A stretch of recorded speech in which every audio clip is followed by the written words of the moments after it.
Okay, good morning.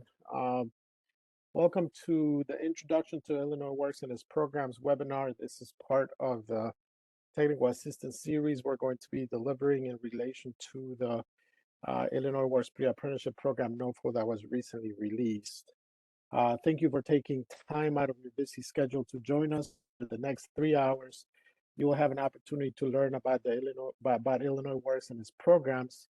And At the same time, I want to emphasize the target audience for this particular webinar. The target audience for this program are individuals accountable for identifying and or completing applications for funding opportunities. In this particular instance, we're talking about the Illinois Works Pre-Apprenticeship uh, Program NOFO, Notice of Funding Opportunity, that was recently released. The titles of the individuals that can benefit from this particular webinar are program administrators, grant writers, fund developers, program managers, and program coordinators. My name is Norman Ruano, and I'm the Deputy Director of the Office of Illinois Works at DCEO. Um, I have been working for the last 23 years in workforce development. 20 of those years, I worked in workforce development, running programming in the field through a community college system, City College of Chicago, and also through a private nonprofit college. And I've been emphasizing delivering workforce instruction for minorities, women, underrepresented populations in general, focusing on a variety of industries, but particularly in construction. So it's a pleasure to be here and be able to discuss with you what we're doing at the state level in relation to workforce development in the construction industry through Illinois Works. With me today, there's a team of professionals that are working to support this webinar and to support our program. And I want to introduce some of the people that will be delivering some of the content today, and also some of the people that are supporting the webinar in the background. So if you could please, Christine, go ahead and introduce yourself. Good morning, everyone. My name is Christine Flynn. I'm a grant manager here with the Office of Illinois Works, and I'm excited to be here with you. Thanks, Christine. Dan, if you could please go ahead. Morning, everyone. My name is Dan Martinez. I'm also a grant manager here with the Illinois Works Pre-Apprenticeship Program, and want to welcome you all to the webinar today. Thank you. Thank you, Dan. Also with us is Dr. Gia Suggs. If you could please introduce yourself, Gia. Good morning, everyone, and welcome. Thank you, Gia. Also, Dr. Vera Lee Robinson is here with us. Vera, if you could please introduce yourself. Good morning, everybody. Welcome. Thanks again for joining us. Illinois Works was created as a result of Governor Pritzker's historic $45 billion capital plan and his commitment to expanding equity in Illinois' construction workforce. This exciting initiative creates opportunities for Illinois businesses, communities, and families. During this course, you will be provided with an overview of Illinois Works, the Illinois Works Jobs Program Act, and the Illinois Works three key programs that are part of the Office of Illinois Works. In terms of our objectives today, by the end of this training, you'll be able to articulate the mission of DCEO, describe the relationship between DCEO and Illinois Works, describe the three key programs implemented as a result of the Illinois Works Jobs Program Act, and review the Illinois Works Pre-Apprenticeship Program Notice of Funding Opportunity that was recently released. Please notice that we will be providing a break for you at about 11 a.m. It's our plan to do that. So it's going to be either a little bit earlier or a little bit past 11 a.m. You'll have an opportunity to get a 10-minute break at that point. Make sure that you come back in a timely manner so that we can continue the delivery of the content. And also notice that this session is being recorded and will be made available for review at our Illinois Works Pre-Apprenticeship Program NOFO landing page. For those of you that have that received the note or have reviewed it, you will notice that there is a landing page that we have on our website. We are now going to provide the link to the landing page in the so that you could navigate that landing page, and you will notice at the bottom of the page where the various webinars are listed. Once we deliver a webinar, instead of having the date of when the webinar will be delivered, you will notice the link to be able to listen to the webinar or download the recording if you are interested in doing so. Are there any questions at this particular moment in the chat, or anybody has any questions before we proceed to the next section of our webinar? Are there any questions, Christine? We have no questions in the chat right now. Great, thank you much. So moving on to section 2, we're going to do here some introductions. We also want to make sure that at the end of this section, you know how to use the WebEx features and functions to fully participate in the training. We also want to be able to identify in this section what you hope to learn as a result of this webinar. One important thing to keep in mind, we use as the tool, the technology to deliver webinars here at the state. And I know that the majority of people may not have experience with WebEx. So I just want to quickly go over some of the features related to WebEx. This is important because this is a very interactive webinar, and we want to make sure that that you know how to use the tool to engage. There's a mute and unmute button at the bottom of the screen, of your screen. There's also a stop and start video. The stop and start video is for your own camera. So if you wanted to, put your camera on, you certainly can. There's also a raise hand feature. You could press on it so that you can see how it works. It's a simple feature. Raise your hand, and we'll be able to see that you're raising your hand. There's also a whole series of emojis as part of the tool that you can use to react to various things going on. There's also a chat feature, and this is going to be important because you could ask questions using the chat or make comments, and we are certainly monitoring the chat box of the feature. And there's also a groups feature that we are not presently using for WebEx. However, that's the way WebEx is organized, the way it works. So please make sure you familiarize yourself with it, and you can engage as we move forward. To help facilitate the best experience, please keep your line muted to help manage potential interruptions during the training. The lines can be unmuted during question and answer sessions or group discussions. If you have a comment or question, please share it in the chat or unmute yourself during the question and answer session at the end of each of our training sections. We will try to respond to as many of your comments and questions as possible within our allotted time today. Mentimeter is also going to be a technology that we're going to be using today for interactivity. So I would ask at this particular moment that you access Mentimeter either with your cell phone, your laptop, or your desktop computer. You can go to www.menti.com and enter the code that is showing right now on your screen, 12699223. 12699223. This would allow you to use Mentimeter to participate. We're going to have some activities, some interaction using Mentimeter. In fact, in a minute, we're going to start with a Mentimeter interaction to introduce ourselves, and I want to make sure that you have the ability to do that. We are also now showing on the chat box the information for joining Mentimeter. So if you just want to click on that, that'll be a lot easier for you. You can certainly do that. This would allow you to fully participate during the training, as well as provide us with feedback at the end of training. We're going to be conducting a small evaluation at the end of training. We would love for you to participate. So hopefully all of you have been able to already join Mentimeter, www.menti.com. And we're going to start with using Mentimeter.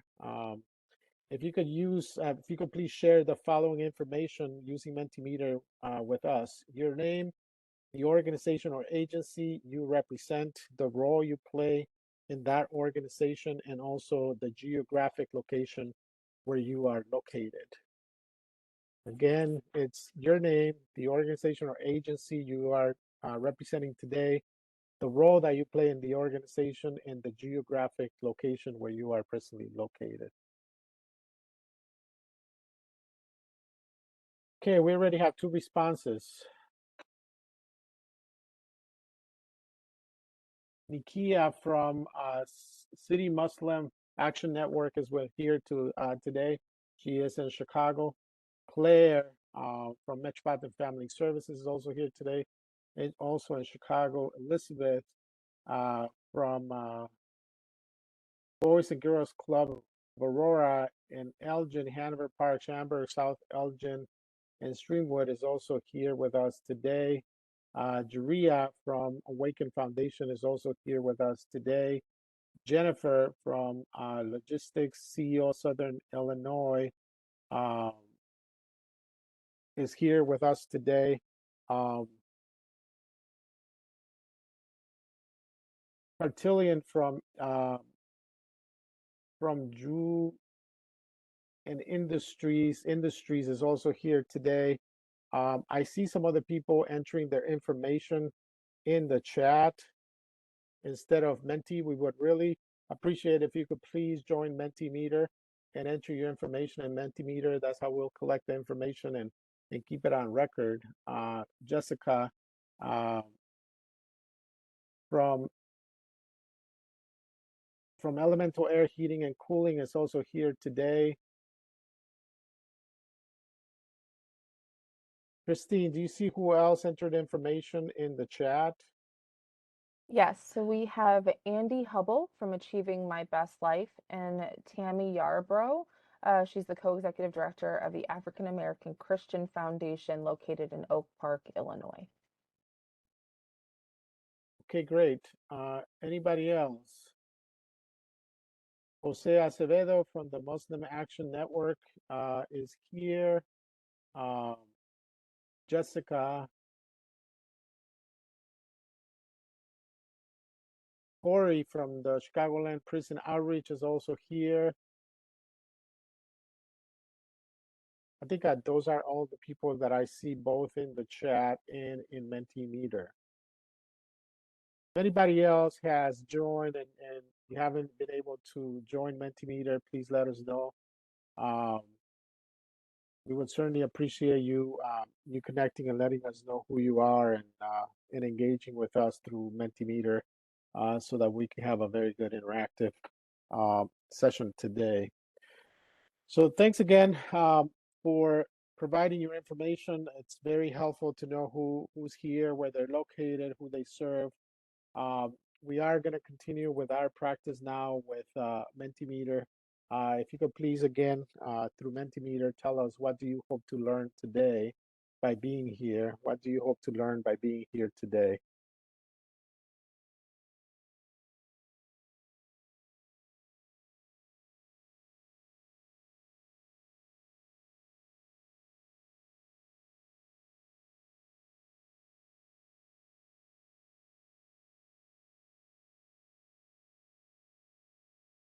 We're waiting for Mentimeter to process the responses. What do you hope to learn today using Mentimeter?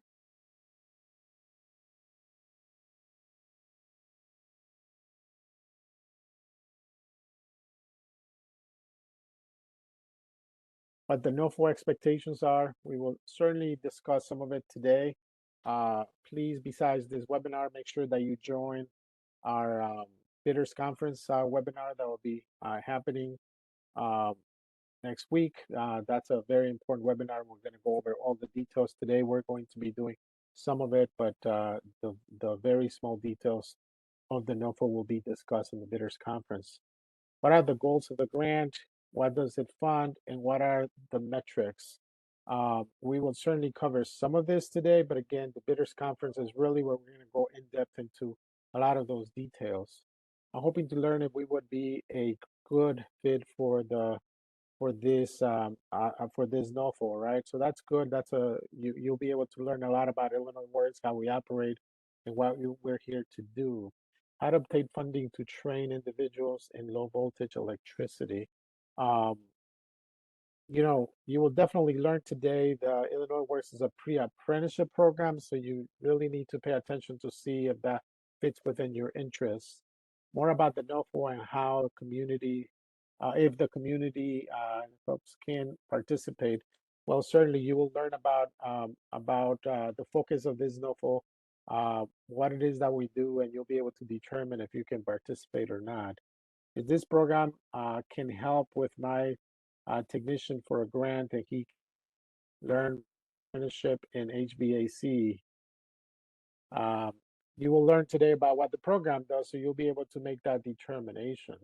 Um, the other one is they want to learn if they'll be able to apply as a current grantee, but new geography and two best practices for program design.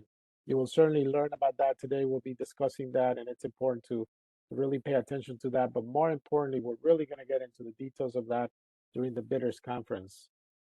How our CDC can work with communities and developing employment opportunities. You can certainly learn about that today, but also during our bidders conference.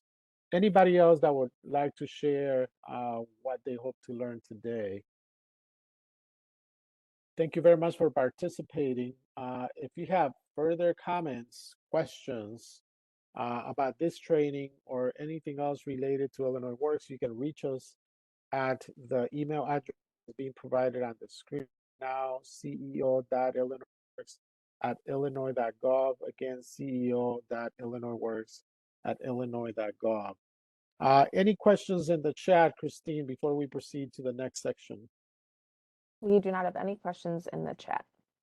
Okay, great. So moving on to the meat of this program, the next few sections will talk about some key items related to Illinois Works, who we are, how we came about, where we're located, but more importantly, the programs that we run, how they operate, the focus, the target, the goals, all of that. And we'll provide all kinds of information that may be very useful for you, keeping in mind the goals that you listed for participating. So by the end of this section, you'll be able to describe the role of Governor Pritzker's historic $45 billion capital plan in the creation of Illinois Works. You will also be able to explain the role of the Illinois General Assembly regarding the Illinois Works Jobs Program Act, describe the unique characteristics of Illinois Works, of the Illinois Works Innovative Workforce Model, um, articulate the mission of DCEO, describe the relationship between DCEO and Illinois Works, list the Illinois Works 3 key programs, and identify the Illinois Works goals. As you can see, we have a lot of content to cover in this section, so we're going to get in. Illinois Works was created as a result of Governor Pritzker's historic $45 billion capital plan called Rebuild Illinois, and his commitment to expanding equity in the Illinois construction workforce. What's very important here is that $45 billion capital plan means $45 billion to be invested in construction projects throughout the state of Illinois through Rebuild Illinois, which is the name of the program. That is a lot of money. It's a lot of projects, and it's going to be executed in a short amount of time, 5 to 7 years. So it's very important to keep in mind that the Illinois Works construction industry is very dynamic and is growing, and this investment puts a lot more money into that industry for construction. This is a top priority of the governor's 5-year economic plan. With this new capital funding set to pave the way for tens of thousands of jobs over the next decade, the Illinois Works Jobs Program Act, and this I want to intentionally designed to increase equity, opportunity, and capital construction jobs. Again, capital construction means projects that are funded, construction projects that are funded in the state of Illinois. Intention here is to reinvigorate the workforce in Illinois for the future. We are going to be sharing right now for you um, the um, the plan so that you could, if you are interested, you could see in the chat, you could see the plan that is being shared for you. If you want to have a copy of that plan and read through it, you can certainly do so. The Illinois Works Jobs Program Act. You could also, by the way, reach the plan through our website. You're seeing the information here.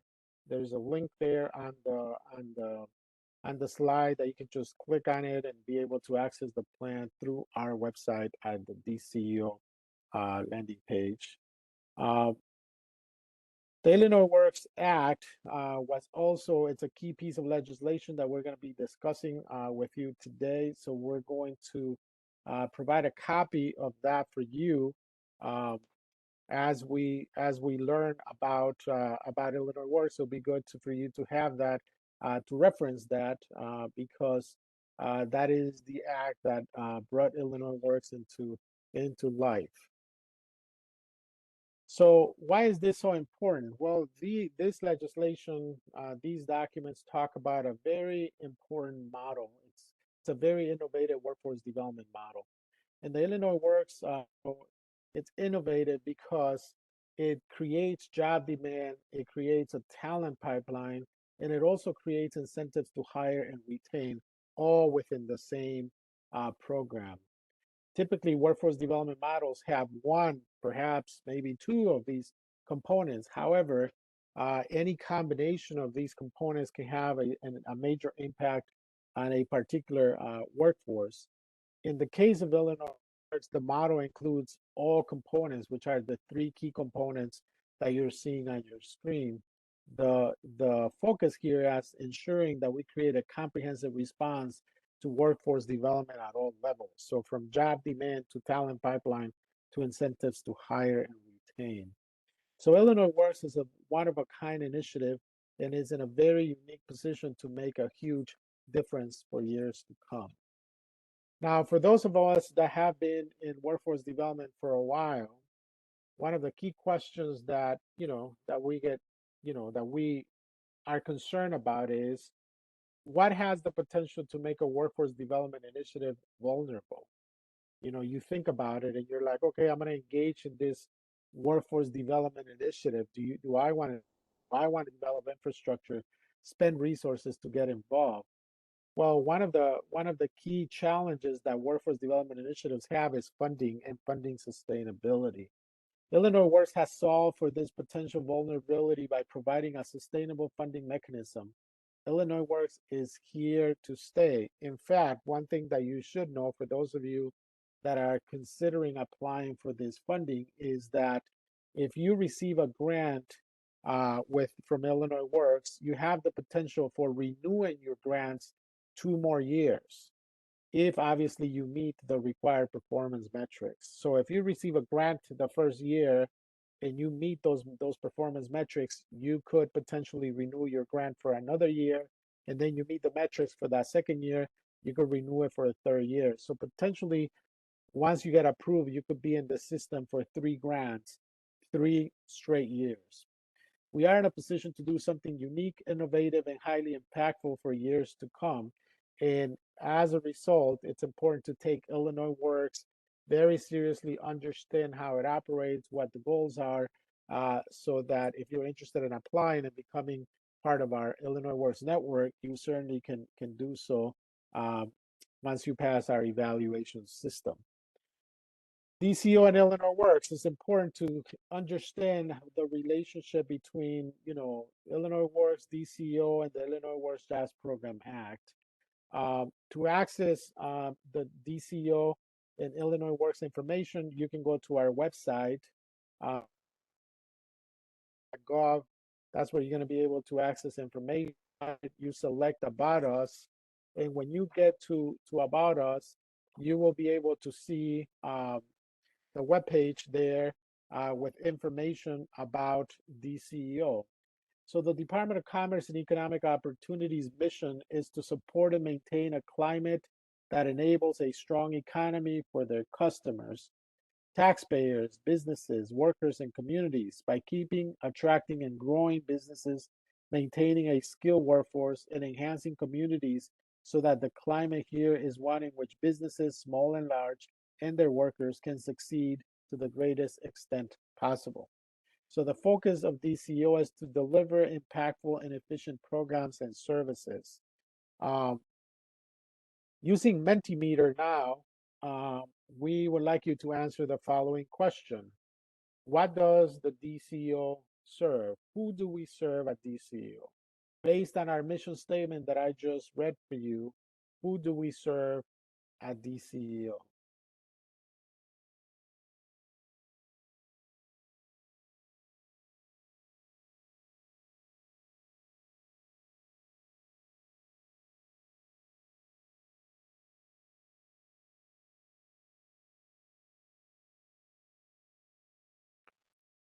The responses are still processing in Mentimeter, but please make sure you join so that you could participate.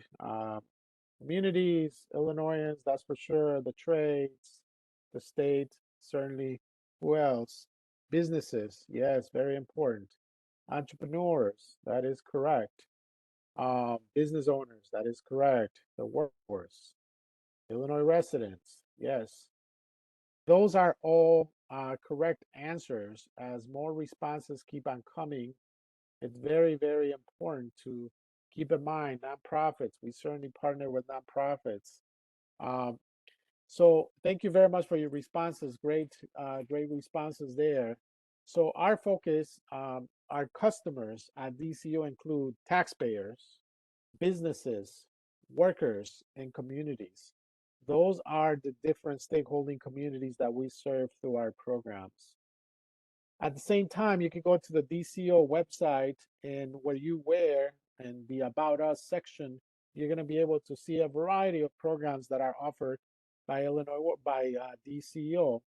One of those programs is Illinois Works. You can click on Illinois Works, and you're going to be taken to the Illinois Works Jobs Program Act webpage. The Illinois Works Jobs Program Act webpage will appear, and you'll be able to get all kinds of information. As I mentioned, Illinois Works is an innovative model to reinvigorate our workforce for the future. On our webpage, on the DCO webpage, when you go to Illinois Works, you're going to see to the right of the webpage, you're going to see a link to each of the Illinois Works key 3 programs that are part of our portfolio, as well as an option called Contact Us, which will provide you the Illinois Works email address.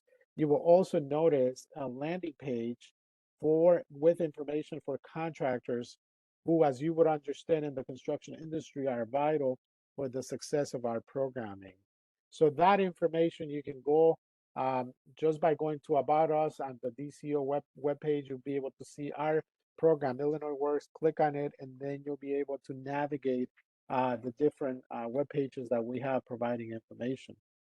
At the bottom of the page, you will also see a virtual assistance available. This is similar to a help function.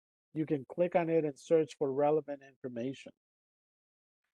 Okay, so let's talk a little bit about the Office of Illinois Work. As I mentioned, Governor Pritzker is committed to expanding equity. This is very important because it's key to the work that we do, expanding equity in the Illinois construction workforce. This is driven by data that shows that for too long, the construction industry and the trades have not been equitably accessible for diverse communities.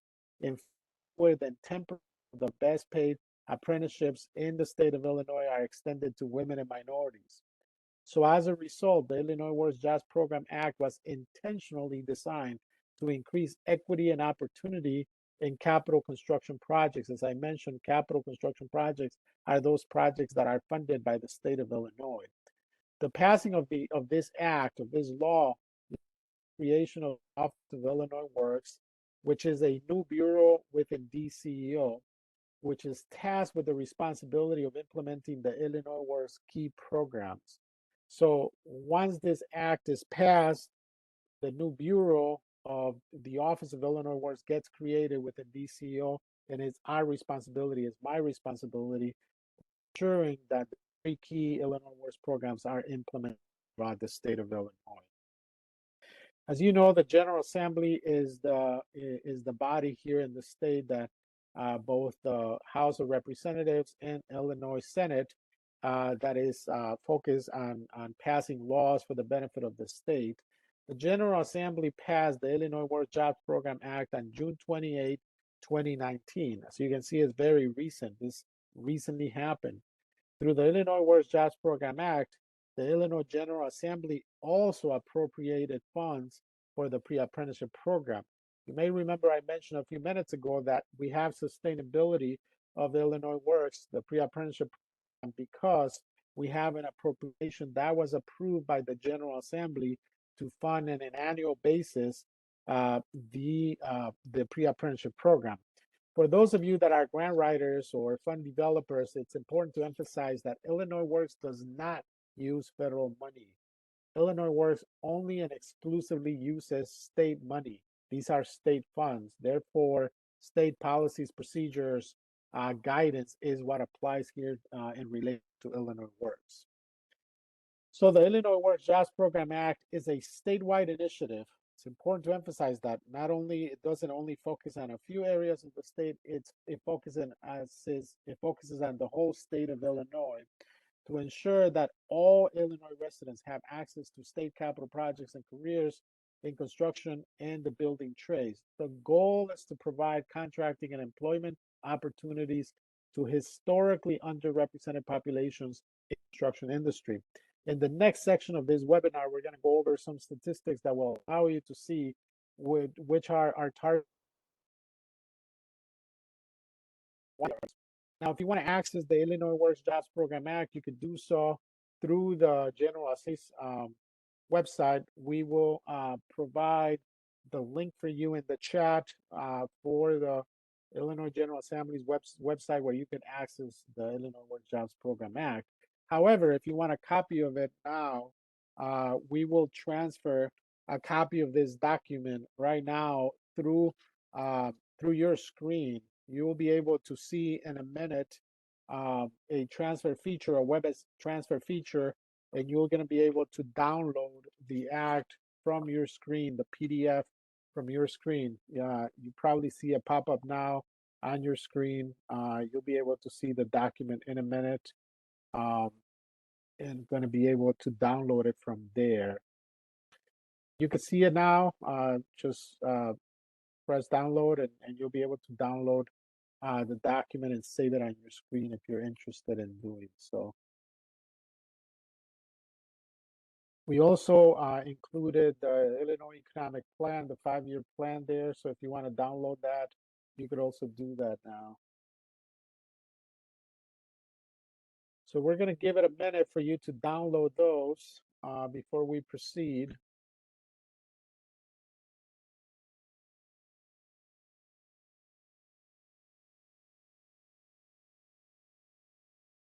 Great, thank you, Gia. So which ones are the 3 key programs that Illinois Works is implementing? As I mentioned, the Office of Illinois Works is a new bureau within DCO. What are the programs? What's our portfolio of programming in relation to Illinois Works? So the DCO Office of Illinois Works, with the support and partnership of communities, the building trades, and the construction industry, delivers 3 key programs. The Illinois Works Apprenticeship Initiative, the Illinois Works Pre-Apprenticeship Program, and the Illinois Works Bid Credit Program. We will review each of these programs in detail shortly as we move forward with this webinar, but it's important to keep in mind that Illinois Works is not just a pre-apprenticeship program. Illinois Works has 3 programs that work together like gears in a machine to be able to produce change in the construction industry and the trades. And you may be participating in one of the programs, but there are 2 other programs that are also operating to support and bring about that change. What are the key goals of our Illinois Works program? If we achieve our Illinois Works goals, we will have successfully partnered with community stakeholders to achieve the following. 1, provide a career pathway for residents in disadvantaged communities. Provide eligible apprentices with the skills for lifelong job security. Very, very important for the industry.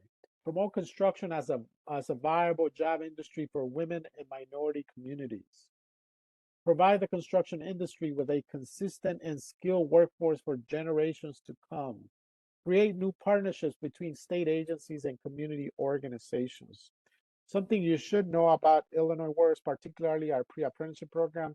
This is one of the largest networks in the country when it comes to pre-apprenticeship programs, obviously the largest being Youth Build, funded by USDOL. But once our network is operating at full capacity with about 45 to 50 providers, will be the 2nd largest, maybe the 3rd largest network in the whole country. Now using Mentimeter, again, if you could please log in and ensure that you participate. Please answer the following question. If Illinois Works is successful in achieving its goals, what impact will it have on Illinois communities? We just discussed our goals. If we are successful in achieving our goals, what impact communities? If you could please log into Mentimeter and provide a response, I would appreciate it.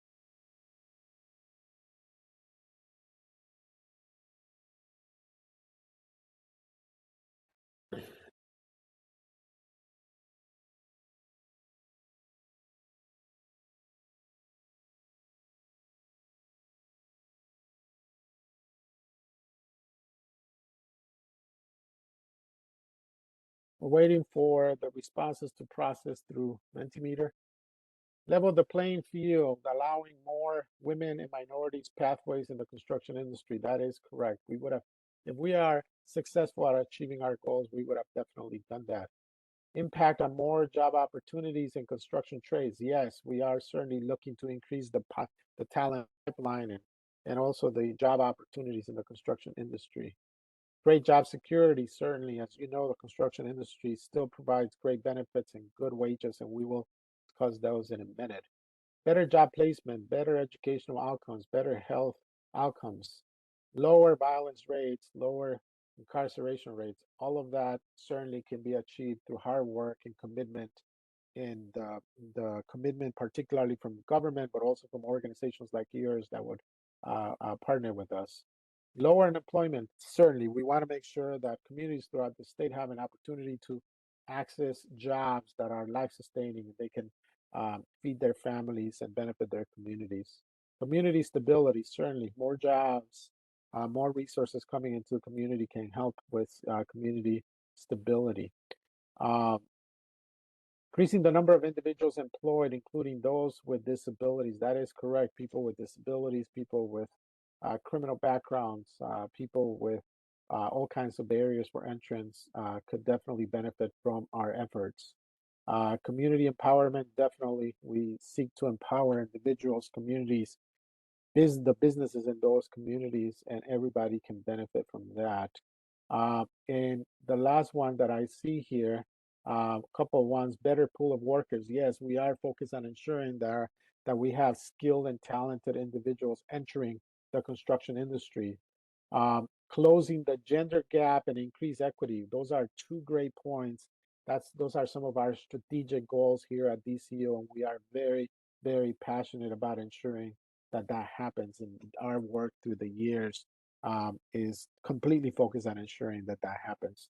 Thank you very much for participating. These were great, great responses. As you have just shared, the success of this program is critical for communities, businesses in those communities, and more importantly, those employed by those businesses. Together, we are in a very unique position to make a significant difference, and we hope that you choose to join us. Now we're going to do a practice round. It's a little games, a little competition we're going to be doing to see how much of what we're covering you're learning. Uh, so again, if you could please join Mentimeter and join us in this particular exercise.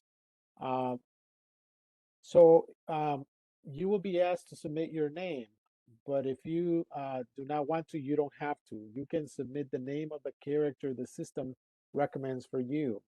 Remember your character so that you can keep track of your score. Once you've done that, please select Join Quiz. Questions will be framed as true or false. Once the question appears on the screen, you have a few seconds to consider the question. Then the options will appear. You will have 10 seconds to enter your response. You will earn points by answering questions quickly and by answering questions accurately. If you are among the top scorers, your character will appear on the leaderboard. We'll be able to see um, who's answering the questions and who's doing the best job in answering the questions. We already have 5 individuals that have chosen their characters. We have 6, 7. Please continue to do that, as we would like for most of you to participate in this game, in this competition, uh, just to ensure that we are uh, properly transferring the information to you, that you're learning it as we move forward, okay? We already have 13 players ready to go, 12 of them, 14 now. We have most of you already joining to participate. Um, okay, so let's get going with this.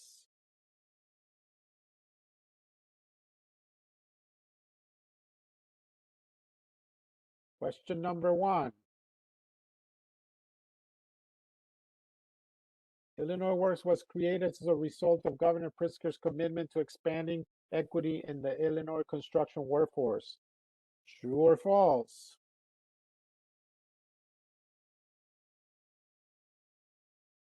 Fourteen have said true. You are all correct, as that is true. Question number 2. So you're all, look at this. You're all keeping up with the competition. Great news. Illinois Works, let's go to question number 2. Illinois Works is a top priority of the governor's 5-year economic plan resulting from his historic 25 billion capital plan. Is that true or false? Some of you said, the majority of you said true. Some of you said false. The first part of the question is correct. Illinois Works is the top priority of the governor's 5-year economic plan. That is correct. The second part is incorrect, resulting from his historic $25 billion capital plan is incorrect. It is a $45 billion capital plan, almost double what you have on the screen. As a result, those that indicated false are correct, and those that indicated true are incorrect. So we start now seeing some people starting to lead the pack here based on their responses. GOAT is the one leading the pack with Elizabeth. So let's keep it up. Question number 3. You can access the Illinois Economic Plan from the DCO website. True or false?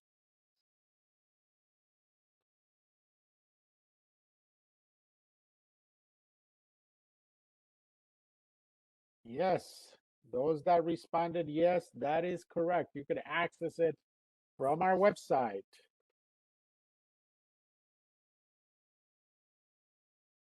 So let's see who took the lead now. Is it still GOAT? Elizabeth now has taken the lead, followed by Juria. So keep it up here. Question number 4. DCO's mission is to support the agenda of local government. True or false?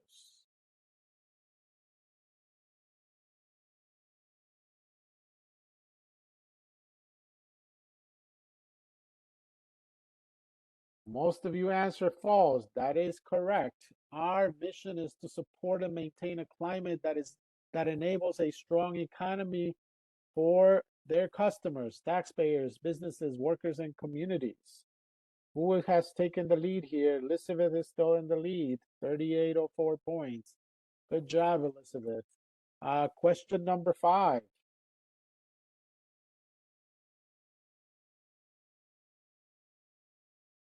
Question number 5. Great. Illinois Works is an innovative model to reinvigorate our workforce for the future. True or false? That is correct. Most of you answered yes, so that is correct. That is true.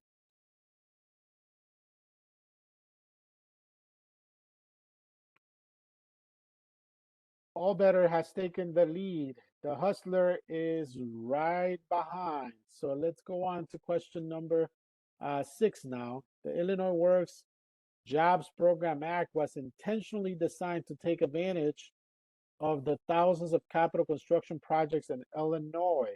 Is that true or false?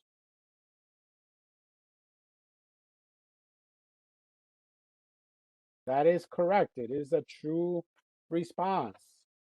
Uh, let's see who takes the lead now. The Hustler has taken the lead for the first time. Congratulations. Boy, this is a very competitive pack. Um, Next question. The Illinois Works Jobs Program Act is a statewide initiative to ensure that all Illinois residents have access to state capital projects and careers. True or false? That is correct. It is true. Let's see who's leading the pack now. This has gotten exciting. Hustler is still in first place. Tiger Baby is following right after. Next question. About 25% of apprenticeships go to women and minorities in the construction industry and the trades. Is that true or false? About 25% of apprenticeships go to women and minorities in construction and construction industry trades. True or false? Oh, here you go. That is correct. It's false. The majority of you said false. Only 10% of apprenticeships in the state of Illinois go to women and minorities. So that was a false statement.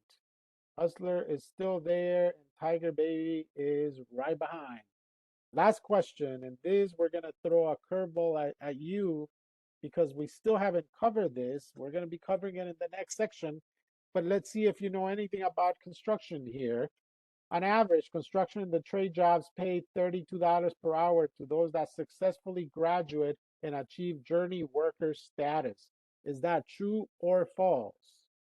Most of you answered true, and that is correct. Let's see who won this particular round.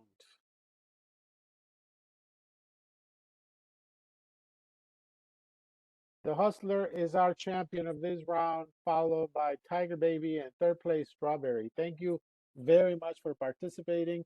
You certainly have been paying attention, and I appreciate you obviously staying engaged and being part of this game.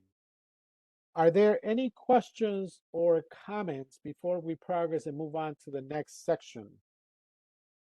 Any questions, Christine, in the chat? We do not have any questions in the chat, Norman. Thank you very much. Moving on to section 4. At the end of this section, you'll be able to identify overarching disparities with respect to women and minorities in the building trades and the building and construction trades. At the same time, you'll be able to identify disparities in compensation in the building and construction trades, identify group-specific data per trade, explain the economic impact of increased equity, and list the 3 key Illinois Works programs.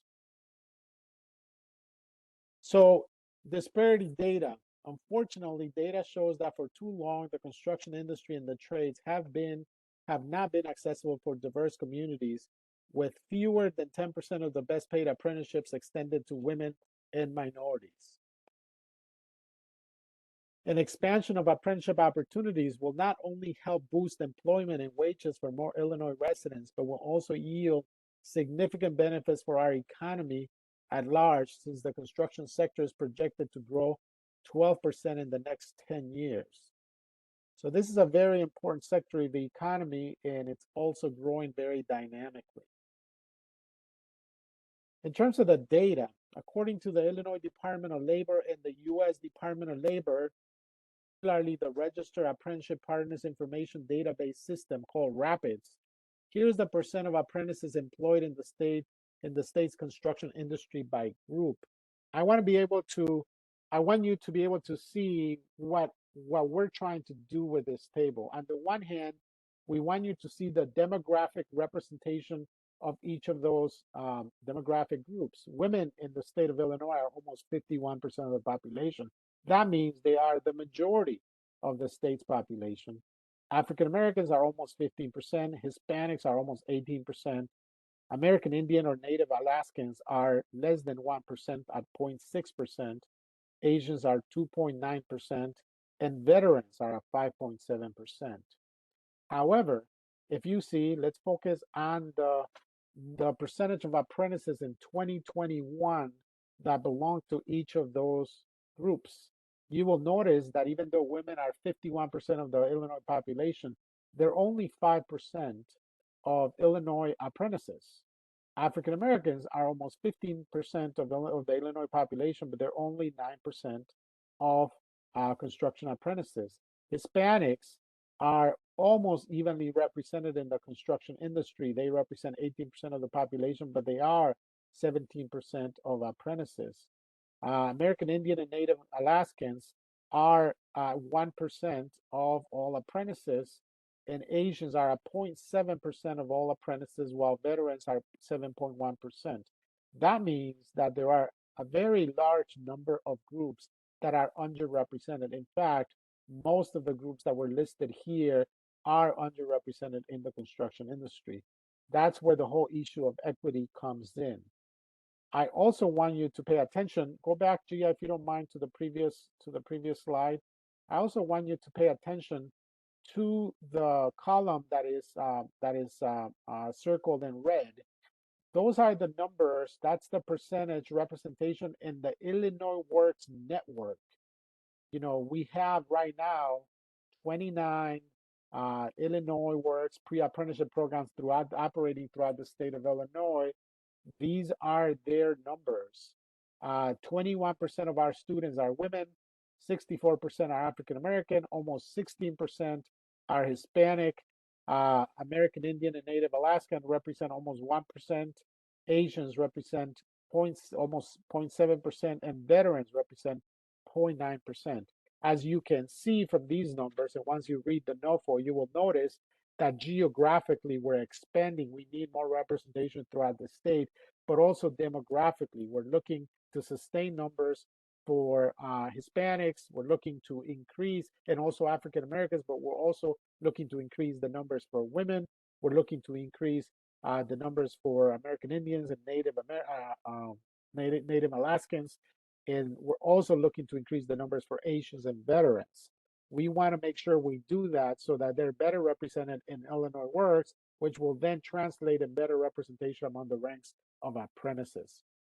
Um, as this table demonstrates, there are several groups underrepresented in the Illinois construction industry and the building trades. Let us take a deeper dive into the data now. According to the Economic Modeling Specialist International, also known as EMSI estimates, in 2021, there were a total of 221,467 people employed in the construction industry in Illinois.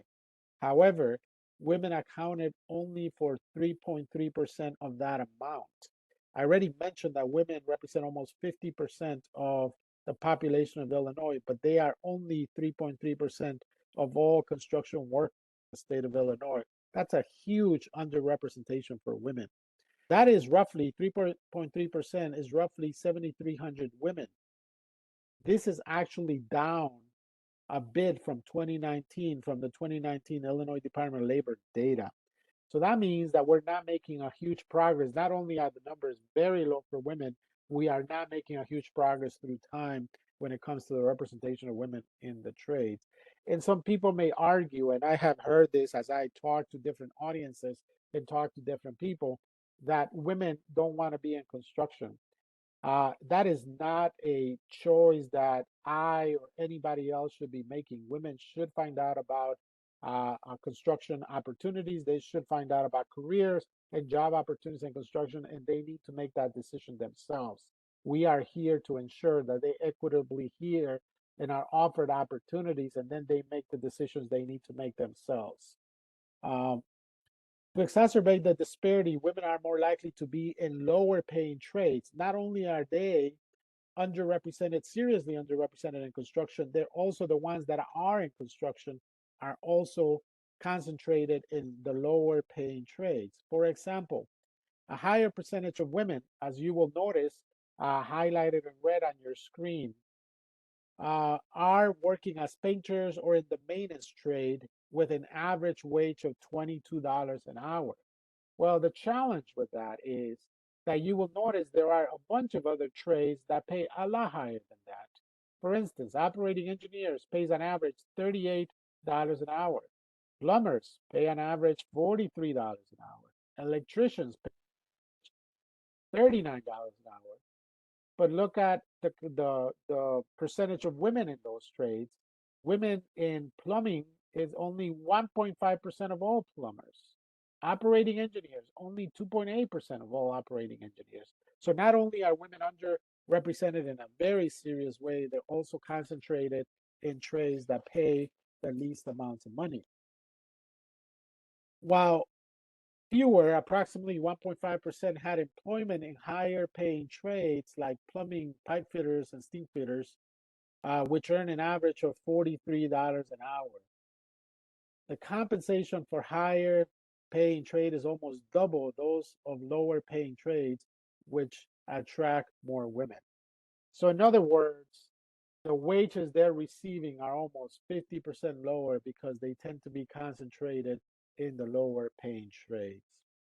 But let's look at some of the subgroups of trades, of construction trades.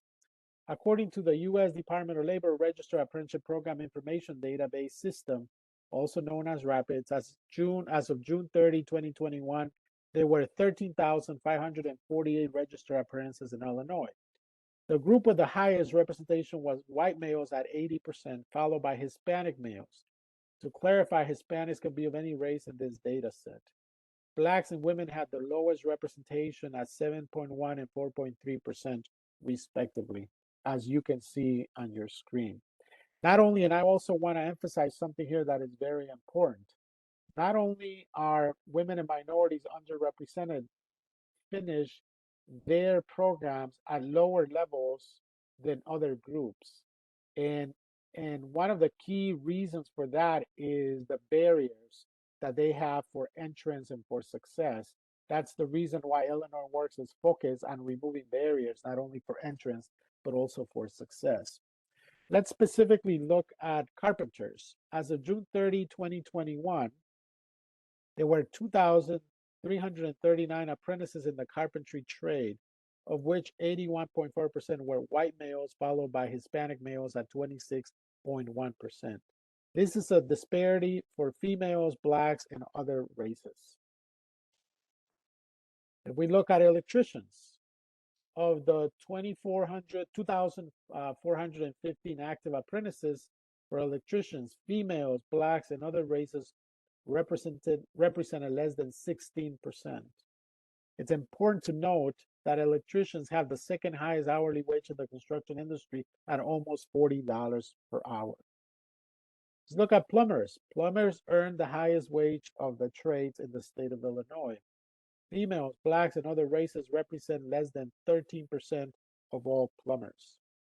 Construction laborers, on the other hand, females have a higher representation comparatively at 8.6%. You can see women are concentrated in the laborer's trade.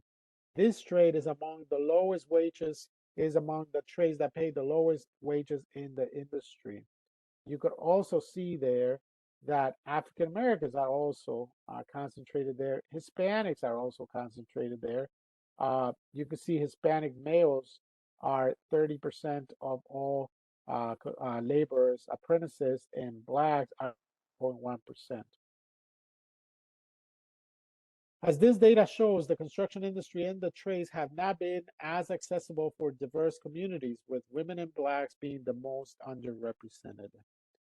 With this new capital funding set to pave the way for tens of thousands of jobs over the next decade, the Illinois Works Jobs Program Act was intentionally designed to increase equity and opportunities in capital construction projects. Now you can see why this is such a focus for us. But why is this also important? Let's talk about the economic impact. On average, jobs in construction and the building trades pay $18 per hour for apprentices enrolled in DOL registered apprenticeship programs, so that you know the primary focus of the Illinois Works pre-apprenticeship program is to graduate individuals from underrepresented populations and transition them to DOL registered apprenticeship programs of their choice. If they want to be plumbers, electricians, carpenters, laborers, painters, it's their choice. The trades also pay $32 per hour to those that successfully graduate and achieve journey worker status. Now, graduating from a DO registered apprenticeship program takes typically between 2 to 5 years, depending on the trade. Some trades take longer, such as electricians and plumbers. Some trades take shorter, such as laborers. But on average, they make $32 per hour once they become journey worker status, which is ultimately what we're looking for through Illinois Works. Investments in job training in the construction industry also result in significant long-term economic impact for the state, totaling approximately $1.2 billion. In fact, for every dollar invested in construction job training, Illinois obtains 11 in social and economic returns. As you can see, these are huge returns, and that is the reason why Illinois Works is focused on achieving outcomes for Illinois residents and for communities throughout the state of Illinois. And I want to emphasize that our focus at Illinois Works is outcomes. We're not interested in going through the dynamics of just delivering instruction or assessing people or recruiting individuals. We are here focused on delivering outcomes. We want to enroll, graduate, and transition. Enroll, graduate, and transition. That is our model. And as you continue to join us in this webinar and in the bidders conference, you'll be able to see how that is connected to our funding, given that we are a performance-based model, grant model. So what are the programs that we're implementing to make this work and to make this happen?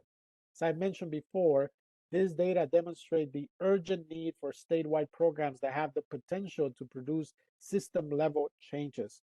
That is the reason why Illinois Works was instituted, to bring about system-level changes. So the Office of Illinois Works at DCO is excited to be instrumental in this critical work by delivering 3 key programs. The Illinois Works Apprenticeship Initiative, which creates demand. It's a compliance program. The Illinois Works Pre-Apprenticeship Program, which creates a diverse talent pipeline of qualified and skilled individuals. This is a grant program where we fund programs throughout the state of Illinois to deliver services throughout the state of Illinois.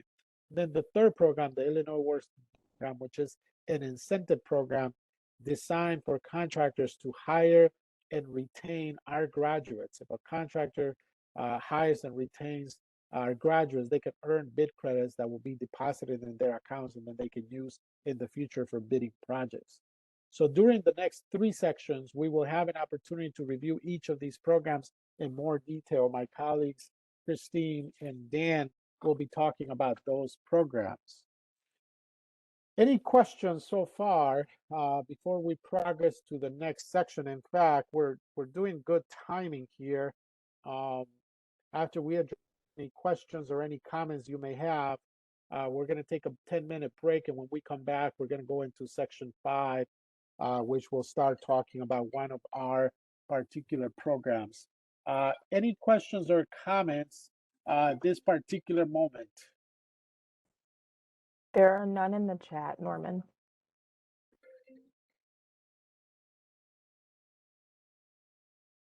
Okay, great. If there are no questions or comments, we're going to take a 10-minute break.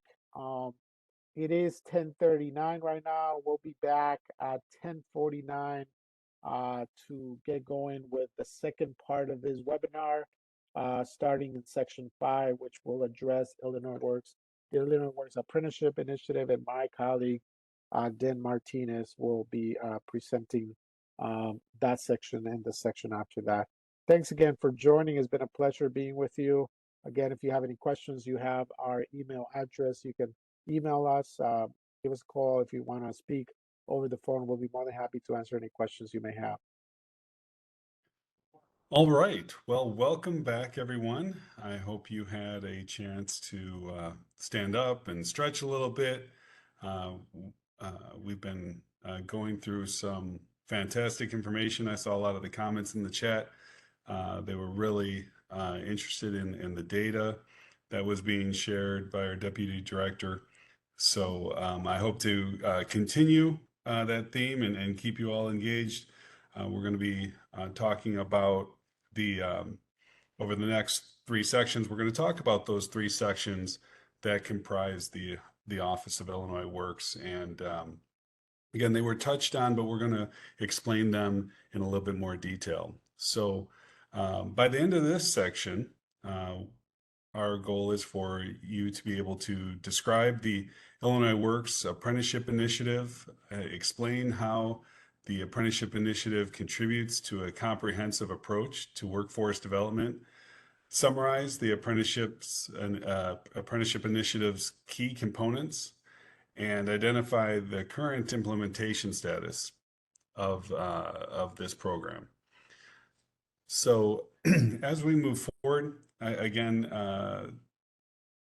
the deputy director was discussing the three key programs of DCEO's Office of Illinois Works. And we're going to start with the Illinois Works Apprenticeship Initiative. So this is the component that creates the job demand. This program opens doors of opportunity into the construction industry and the building trades. It applies to public works projects with an estimated cost of $500,000 or more, including both capital grants, loans, direct capital contracts, and awards. The Illinois Works Apprenticeship Initiative is the first of three key programs and is governed by the Illinois Works Apprenticeship Initiative emergency rules. If you would like to read the Illinois Works Apprenticeship Initiative emergency rules, a copy of that PDF will be available to you as a download on the screen. Again, the screen is displaying how that download can take place. So you should be seeing a file transfer pop-up on your screen now, and one of the files will appear there. You can select it and click the download button, just as we did before with another one of the PDFs that were provided. And if you're not able to download it today, or if later someone else would like a copy, all of the PDFs and links that are discussed during this session will also be available to you afterwards as well. So I'll give you another minute to get that download. The PDFs are available for you there.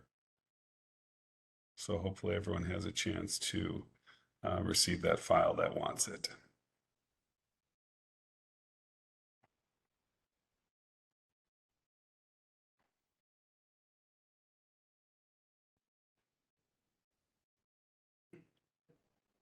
Okay.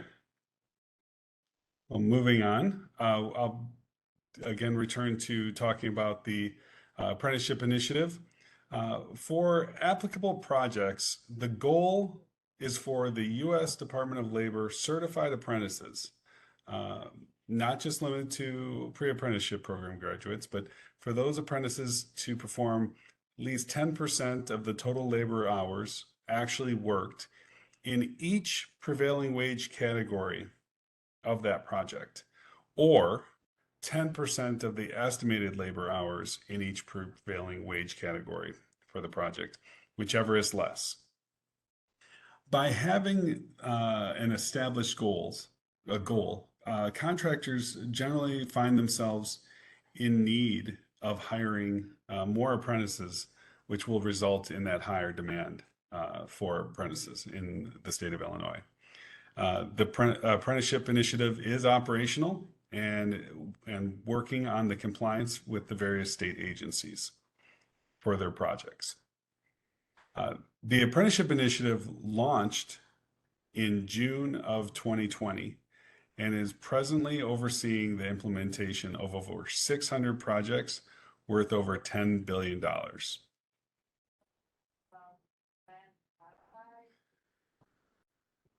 As part of the Illinois Works commitment to continuous quality improvement, in August of 2021, we launched a new system that allowed us to transition from a manual quarterly reporting system to a real-time reporting system that utilizes Smartsheets technology. So you can see how with over 600 projects, over $10 billion worth of capital projects, this is it's something that is extremely important to ensure that we have that type of reporting system. So let's talk about that Smartsheet technology a little bit. There are three Smartsheet task categories: projects, progress and compliance, and closeout. And you can see those highlighted in red there. Smartsheets provide an electronic process that is intuitive, user-friendly, and allows real-time reporting to occur. So you can see these are essentially web-based portals that allow the entering of information for the apprenticeship initiative. For example, if an organization has 2 or more contracts, the Illinois Works Smartsheet technology allows users to submit a mass intake Smartsheet per agency in place of a singular project intake reporting. An agency can update the contact person, project start date, end dates, total dollar amount, or any other changed information. They don't need to make all these changes at once. As the updates occur, this form can be submitted and resubmitted, which allows for the timely communication of critical information and greater efficiency. So you're seeing a glimpse of how that technology works on the screen. In addition, the intake form can be completed anytime there's a change or update or modification for a particular project, and then has a simple submission and saving process. Reporting is also a key function of the Smartsheet technology. So reports can be accessed by agencies to ensure their information is accurate and up to date.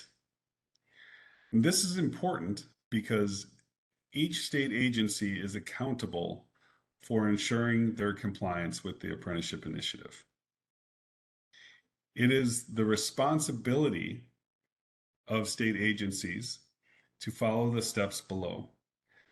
And the Office of Illinois Works proactively monitors each of these projects to ensure that the agencies are in compliance.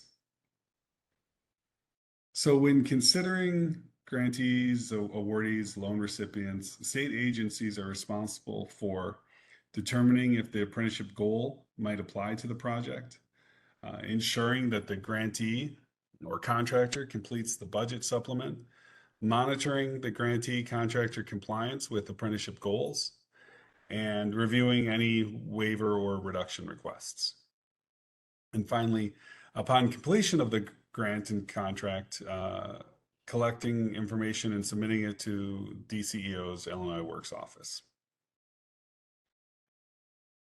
So before we progress to the next section, are there any questions regarding the apprenticeship initiative? We have no questions in the chat, Dan.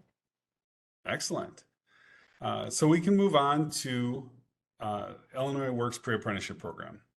Obviously, this is the program that is releasing the notice of funding. So this will be especially important as you learn a little bit more about what the program does. By the end of this section, our goal is for you to be able to describe the Illinois Works Pre-Apprenticeship Program, explain how the Pre-Apprenticeship Program contributes to a comprehensive approach to workforce development, summarize the Pre-Apprenticeship Program's key components, and identify the current implementation status of the Pre-Apprenticeship Program. So again, to level set where we are, the DCO Office of Illinois Works, 3 programs with the Illinois Works Pre-Apprenticeship Program to be discussed next. This program is the talent pipeline in those gears that we had talked about. The Illinois Works Apprenticeship Initiative created the demand for jobs, and the Illinois Works Pre-Apprenticeship Program will create that pipeline of diverse candidates to help respond to that demand. The Illinois Works Pre-Apprenticeship Program creates a qualified talent pipeline, and it launched in 2021 with 23 programs providing that instruction. The Illinois Works Provider Network has expanded in 2022 to 29 different programs in 2023. This program delivers pre-apprenticeship skills training through a network of community-based organizations, including community colleges, faith-based organizations, business associations, among others. For our grants, we strongly encourage proposals that provide training for underrepresented populations in the trades. Participants of the program attend tuition-free and receive a stipend and other supportive services to help them address systematic barriers which prevent them from entering the construction industry.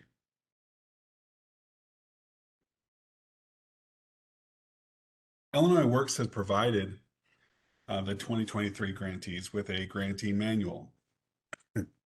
It's a resource for instructions, guidance, tools, and expectations of program design, implementation, and delivery.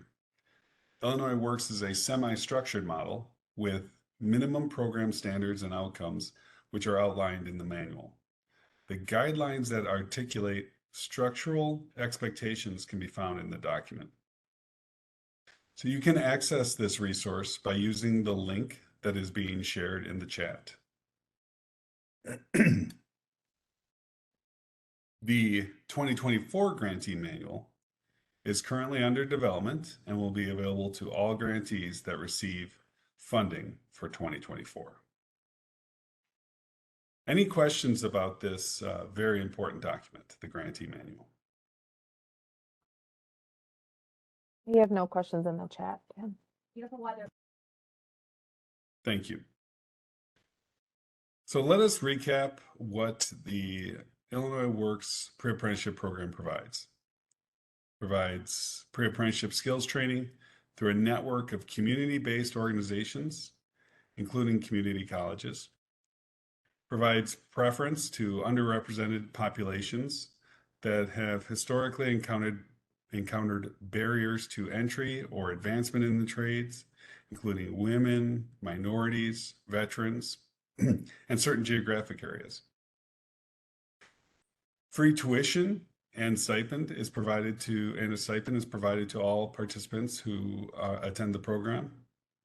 And all of this is made possible by a $25 million appropriation of Illinois Works funds for the grant program.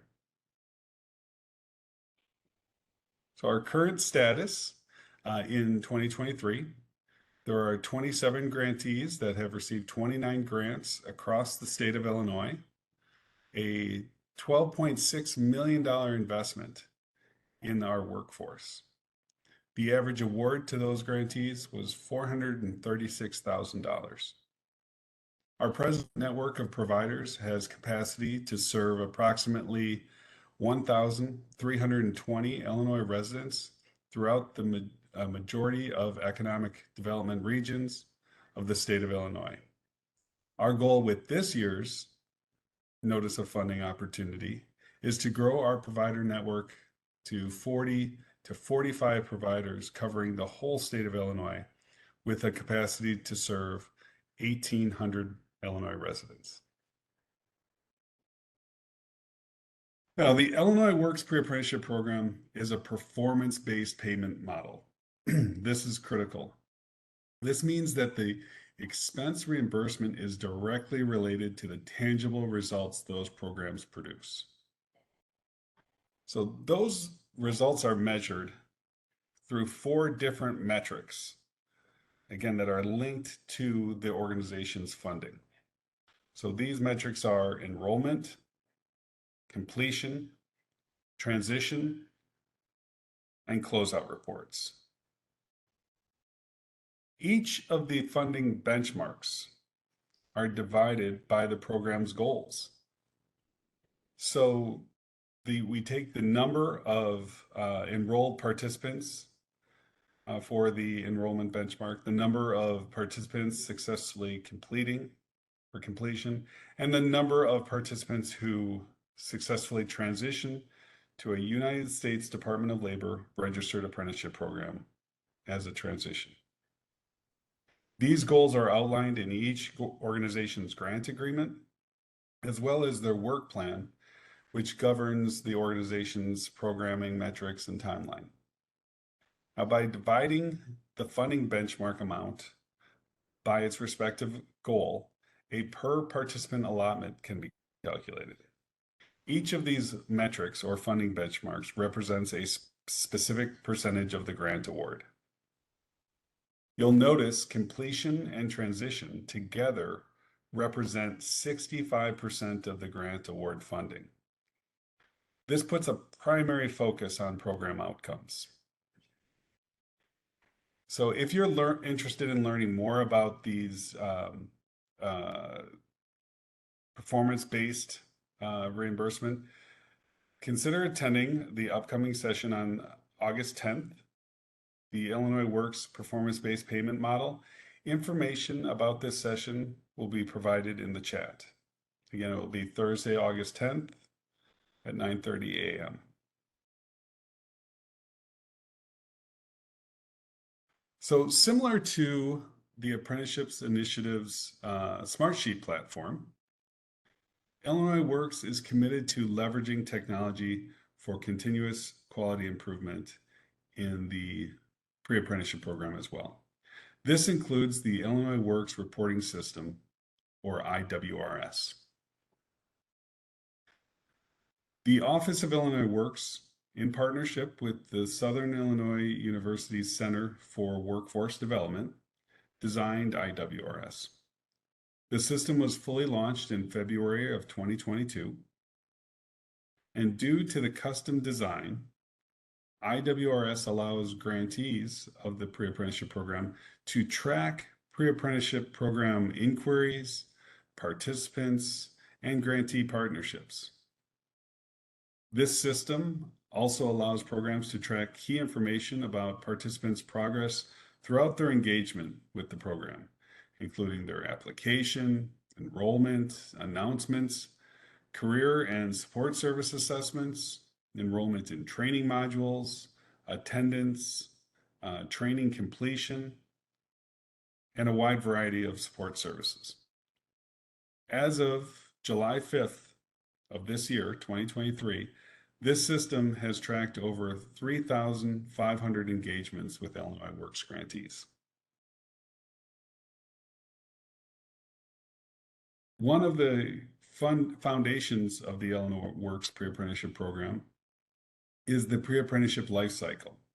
The various program requirements are organized as a pre-apprenticeship life cycle. The pre-apprenticeship life cycle outlines the steps that participants take as they move through the pre-apprenticeship program. It tracks their progress from the initial program outreach all the way through post-transition follow-up. Each stage demonstrates an integral step in preparing participants to enroll in the USDOL Registered Apprenticeship Program. So the current status of the Illinois Works Pre-Apprenticeship Program as of July 25th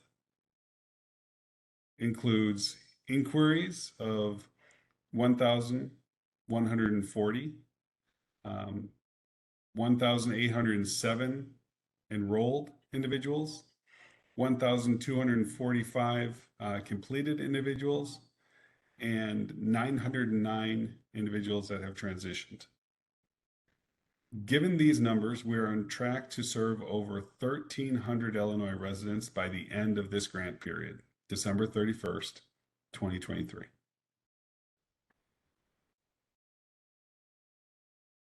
So the next chart we'd like to share with you displays the representation of underrepresented groups currently enrolled in the Illinois Works Pre-Apprenticeship Program as of July 7th, 2023. You'll see those numbers in the far right-hand column. Given current trends, Illinois Works is well positioned to impact equity in construction and the building trades in Illinois by decisively reaching out to, recruiting, training, graduating, and transitioning key target underrepresented populations, women, minorities, and veterans. In addition to the technologies we've discussed, grantees will have access to an Illinois Works heat map. This is one of the many tools that Illinois Works is making available to grantees to support their success. This technology provides an overview of statewide demographic data, Illinois Works project data, as well as location and essential information of all Illinois pre-apprenticeship programs and DOL registered apprenticeship programs in construction. Grantees can access information regarding Illinois Works pre-apprenticeship programs, concentration of underrepresented populations, economic development regions, Illinois Works projects by county, and again, of critical importance, the DOL registered apprenticeship programs. This map is utilized by both the pre-apprenticeship program and the apprenticeship initiative to connect the public with local training programs, as well as connecting contractors with apprentices. The map's coloring demonstrates the number of Illinois Works projects happening in each county, with a dark pink symbolizing higher concentrations and a darker teal representing a lower concentration. The red circles on the map represent the concentration of underrepresented populations as outlined by the Illinois Works Program Jobs Act, which include women, individuals of color, and veterans. Finally, the blue square represents apprenticeship programs, and the yellow stars represent the Illinois Works pre-apprenticeship programs. So I know we covered a lot of information, but are there any questions before we move on to the next section? I have no questions in the chat, Dan. Oh, fantastic. All right, well then, Christine, I will hand it over to you to discuss the third program of the Office of Illinois Works. Thank you. Great. Thanks, Dan. Hello, everyone. Glad to jump in here. So I'm going to be covering our final two sections. The first section we're going to talk about here, section 7, is about the Illinois Works Bid Credit Program. So that is our final program of the 3. And by the end of this section, you will be able to describe the Illinois Works Bid Credit Program, explain how the Bid Credit Program contributes to a comprehensive approach to workforce development, summarize the Bid Credit Program key components, and identify the current implementation status of the Bid Credit Program.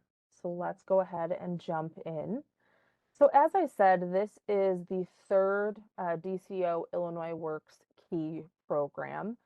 And the Bid Credit Program is designed to provide incentives to hire and retain the pre-apprentice participants. So as we discussed earlier, the Illinois Works Initiative creates the demand for jobs, the apprenticeship initiative, the Illinois Works pre-apprenticeship program creates that pipeline of diverse candidates to help respond to the demand created by the apprenticeship initiative.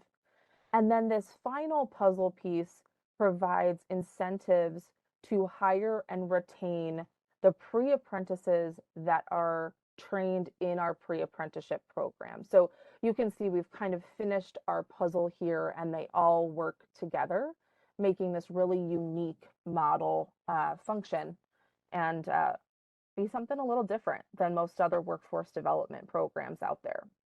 So the Illinois Works Bid Credit Program incentivizes contractors to hire and retain a diverse pool of candidates. It allows contractors and subcontractors to earn bid credits by employing apprentices who have completed the Illinois Works pre-apprenticeship program. Now, bid credits can be used towards future bids for public works projects contracted by the state of Illinois or any agency of the state. So that's something that's extremely important here is that just by hiring our pre-apprentices and retaining them, these contractors are getting this huge benefit that will help them be more competitive when it comes to future capital project bids. So in summary, the program provides a couple of items here. So you can see the Illinois Works Bid Credit Program allows contractors and subcontractors to earn bid credits to use towards future bids. Bid credits can only be earned for employing apprentices who have completed the Illinois Works pre-apprenticeship program on public work projects contracted by state agencies. So one thing I want to note here is we actually just very recently we're able to get a new bill passed through the Illinois General Assembly that is actually allowing us to now offer those bid credits even if our pre-apprentices are working on private projects. So that's something that's going to be a real game changer for contractors because not only can they employ these individuals on public work projects and earn bid credits, they can also employ them on private projects and earn bid credits. Now, bid credits still can only be used for public projects to bid on public projects, but they can be earned on public or private. So that's something that's, like I said, a real game changer for this program. Now, DCO will also determine the bid credit earning rate by rule. So the rate will be published and may include maximum bid credits allowed per contractor, per subcontractor, per apprentice, per bid, or per year. And the Illinois Works Bid Credit Bank will be established and administered by DCEO. Now, DCO is developing a mechanism to track these bid credits, and we're anticipating this will all be debuted in the fall of this year. So as I said, we are slated right now. We're looking for August or September of 2023 is when we will see this program launch. This program has been something that has been building over the first couple of years of our program. And as we've gotten our other programs up and ready, creating that job demand, creating that pipeline, we're now ready to start to offer these incentives for those who are hiring from that pipeline. So now, in addition to the bid credit platform that is currently under development, that is how we're tracking those bid credits. We also have an applicant tracking system, and that system tracks the graduates from the Illinois Works pre-apprenticeship program and allows construction companies to review their resumes for hire. So this system is ensuring that we are connecting those pre-apprentices with the contractors in one platform. So they're able to go on, they can see the participants' information, what trades they're interested in, they can get a copy of their resume and get an understanding of how far they're willing to travel. So all of these really important key aspects of what's going to make those participants successful at these contracting companies or out in the world on these job sites is all available in that system. And so the applicant tracking system is up and operational as of the end of last year. So that is a quick summary of our bid credit program. And I know Dan and I have provided you a lot of information, and we're going to go ahead and jump into another game. So I will tell you all, I love these Vroom games. So if you can go ahead and join me on Mentimeter, we are going to do another practice round. I believe the Hustler won the last round, so we'll see if the Hustler, he or she, can keep their spot.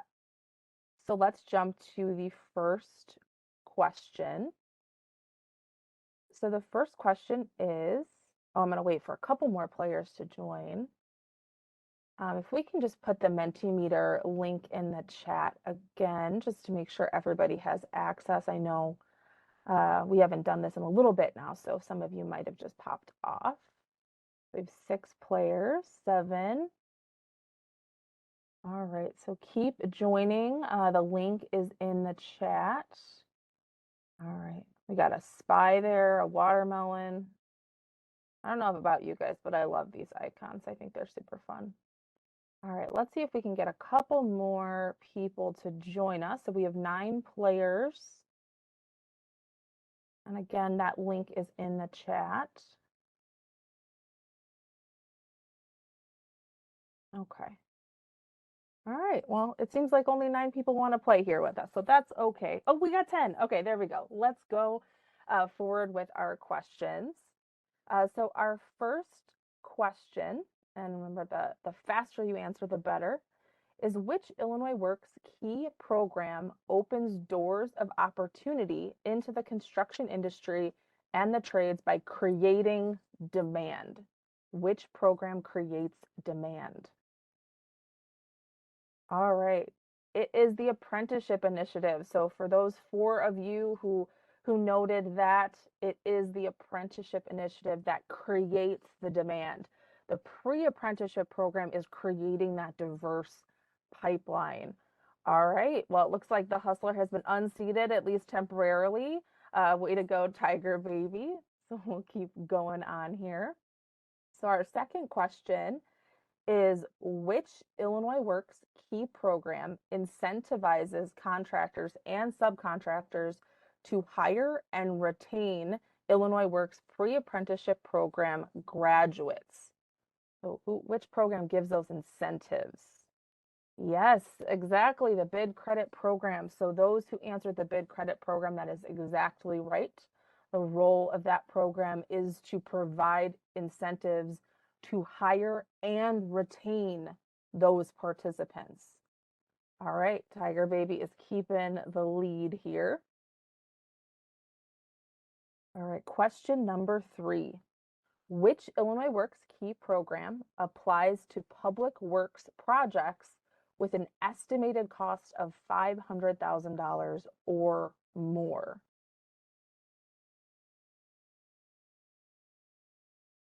All right. Well, we had kind of a split here. The three of you who said the apprenticeship initiative, that is correct. So the apprenticeship initiative looks at those public works projects at $500,000 or more.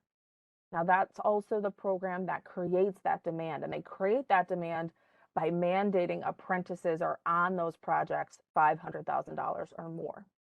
Tiger Baby is keeping the lead, not only in the lead, but also the fastest. Great job.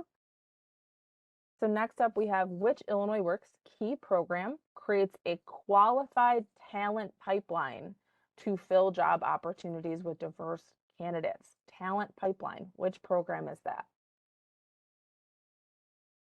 All right. Number or 6 of you got that correct. That is absolutely right. It is the pre-apprenticeship program. So a big reason, or the reason we're all here today, is to talk about how we can ensure that talent pipeline is thriving. Tiger Baby is keeping the lead there. Just a couple more questions. So the office, or our next question, is the apprenticeship program requires real-time reporting of compliance with the 10% apprenticeship goal. Who is accountable for ensuring compliance? All right, state agencies. So those 3 of you, those state agencies are responsible for compliance. Let's see. Okay. Nakia was the fastest on that one. She's coming for you, Tiger Baby. Nakia is coming for you. All right, so let's go to our next question. Our final question. Pre-apprenticeship program targets which underrepresented populations in the construction and building trade? So which underrepresented populations is this program looking to serve? The correct answer is minorities. Yes, the correct answer is minorities. Those who wrote women, women and minorities, minorities, all correct. Even though I see that Mentimeter gave you an X on the women and minorities, that is actually correct. So it's women, minorities, so racial and ethnic minorities, as well as veterans. So those 3 groups are our groups of historically underrepresented individuals. So let's see who took the lead. All right, Tiger Baby, great job. Can we give Tiger Baby just a round of applause? I got to put up some clapping hands emojis, some cheers. Great job to all of you. This was a lot of information. So being able to kind of provide that back to us in this format is really important. And I'm glad that you all have been able to kind of work with us through our little practice round there. So now Cortland says, Tiger Baby, thanks to you. Well, congratulations on winning that. Are there any questions right now that we can answer about any of our key three programs or the bid credit program specifically that we just reviewed? No questions in chat, Christine. Okay, let's see. Oh, it looks like one just Yeah, came one just through. popped up. Yep, so it looks like Nakia is asking, what is the date and time of the bidders conference that was mentioned? Absolutely. So the bidders conference is on August 3rd, and it begins at 9:30 a.m. You can register for that session through the 2023 Notice of Funding site. Vera Lee, if you wouldn't mind just putting that link in the chat for us. Once that link is there, you can go ahead and click on that, and you'll go to the bottom of the page where you'll see information sessions, and that's where you will be able to register. And actually, that's a really good lead in to our next section, which is all about our DCEO Notice of Funding opportunity. So by the end of this section, you will be able to access the DCEO Notice of Funding opportunity. You'll be able to access the GATA pre-qualification training, describe the information available from the Illinois Works Pre-Apprenticeship NOFO 2023 website, and download the Illinois Works Pre-Apprenticeship Program NOFO. All right, so let's go ahead and talk about the release of our notice of funding. So as many of you know, the DCEO Notice of Funding Opportunity, also known as a NOFO, for the Illinois Works Pre-Apprenticeship Program was released on July 14th of 2023. You can access that notice of funding opportunity by using the link that is being shared in the chat. So that is we have our press release notice there that's being shared in the chat. You can also get more information, like I said, at our 2023 NOFO website. Now, the goal of the Illinois Works Pre-Apprenticeship Program is to provide grants to community-based organizations or coalitions throughout the state that will recruit, pre-screen, provide pre-apprenticeship skills training. Successful grantees will be expected to provide pathways and manage the transition from the pre-apprenticeship program to a full apprenticeship program in construction and the building trades. So I'm just going to repeat that really quick because this is the real crux of this program. So if you're trying to figure out, is this program right for you? And you can answer yes, that your program is able to do these things, then I would really encourage you to continue on with the rest of our information sessions. So if your program is a can you actually just go back one slide for me? If your program is a community-based organization, you are able to recruit, pre-screen, provide pre-apprenticeship skills training, and transition individuals in your program to a full apprenticeship program in construction and the building trades, then this program is very likely a good fit for you. So again, community-based organization, you can recruit, pre-screen, train, and transition to participants to full construction and building trade apprenticeship programs. Those are the key items there. Now, the Illinois Works Pre-Apprenticeship Program funds programs throughout the state of Illinois. However, this NOFO is focused on awarding grants in geographic areas where the Office of Illinois Works does not presently have a pre-apprenticeship program, or to increase the representation of underrepresented groups that are presently not served or underserved by existing programs. So presently, the Illinois Works Pre-Apprenticeship Program funds 29 programs throughout the state of Illinois, and there are 5 different models that we run. So the first is school districts, then small and medium nonprofits, large nonprofits, community colleges, and business associations. So those are the 5 models that we fund currently. And as I said, this notice of funding is focused specifically on awarding grants in geographic areas where we presently don't have a pre-apprenticeship program, or where we're trying to increase the representation of underrepresented groups that are presently not served or are underserved. So I just want to be clear, this does not mean that if you don't serve these geographies or these populations, you cannot apply. It's just that these are our priority areas and populations because they're currently underserved or unserved. So our priority populations are Asians, veterans, and women. And our priority geographies are here on the screen for you. So we have several throughout the state, and we've gotten down to the county by county basis. And this is largely based on that heat map that Dan spoke with you about earlier. So that heat map has really helped guide us to where those underrepresented populations are, where projects are, where registered apprenticeship programs are, but we're seeing, underrepresentation in the populations we're looking to serve. So you can see here, we're looking for Sangamon County, Peoria County, McLean County, DeKalb, DuPage, Kane, Kankakee, Kendall, McHenry, suburban Cook County, Will County, as well as LaSalle, Rock Island, Whiteside, and last but not least, Jackson County. So if you represent one of those counties, we are looking for you. But again, if you don't represent one of those counties or one of those populations, please still apply. It does not exclude you if you're not part of those groups.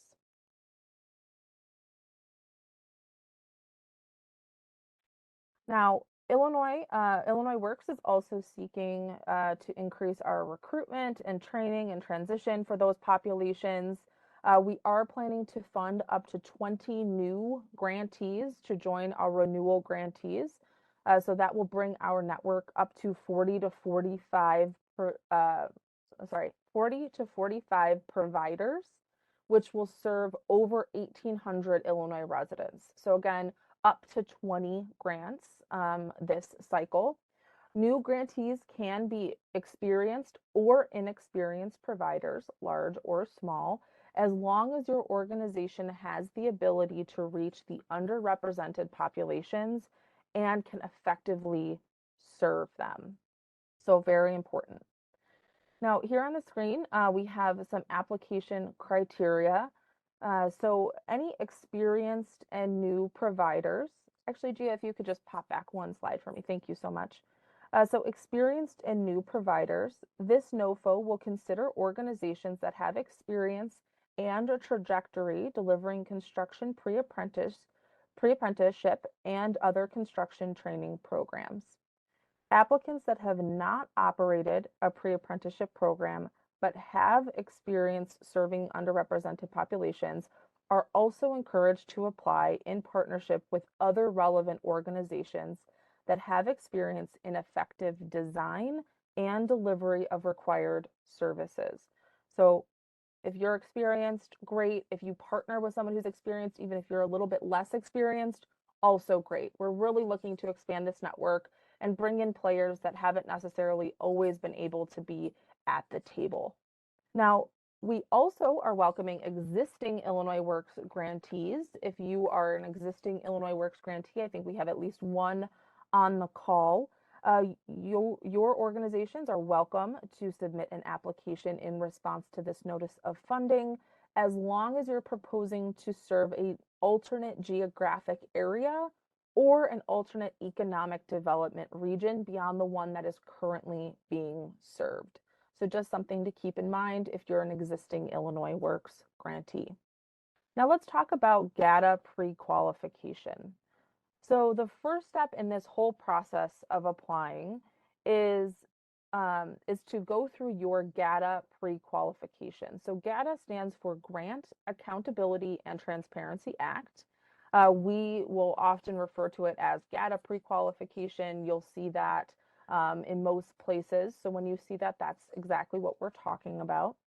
And you can access the Grant Accountability and Transparency Act website by following the link that Veralee has placed in the chat for you. So you can click on that and get all of the information that you need about GATA pre-qualification. You're also encouraged to attend our upcoming GATA pre-qualification training. So session offerings are available on the Illinois Works Pre-Apprenticeship NOFO 2023 website. Again, that link is going to be shared in the chat with you. If you are a new grantee, you've never worked with the state before, I highly encourage you to attend that session. They're going to walk through everything that you need to know about getting pre-qualified and ensuring that you can actually apply and receive our grant or any state grants. So I really encourage you to join us on August 1st at 9:30 a.m. Our Office of Grants Manage, or I'm sorry, our Office of Accountability will be leading that training for us. Now, of course, you may not be able to attend all of our live sessions, so if you are not able to attend a live session, you can access a recording of any of these trainings from our pre-apprenticeship NOFO site. So that is the link that is being shared with you. It usually takes us about 5 days to upload a recording. Sometimes they are a little bit quicker, but just look out for that about a week or so after our sessions take place. One item I do want to call attention to, if you are accessing our NOFO site, sometimes there is a little bit of a glitch depending on which browser you may be using. So this primarily affects users who are using the most recent version of Microsoft Edge. So there might be an issue around kind of downloading items. Until this issue is resolved, any affected users can download the files via an alternate browser. So if you have a Chrome or a Firefox, you can use that. Or if you have to use Edge, you can right click on any of the files and then you will click Save Link As and download the file to your computer. So that's just a little bit of a workaround.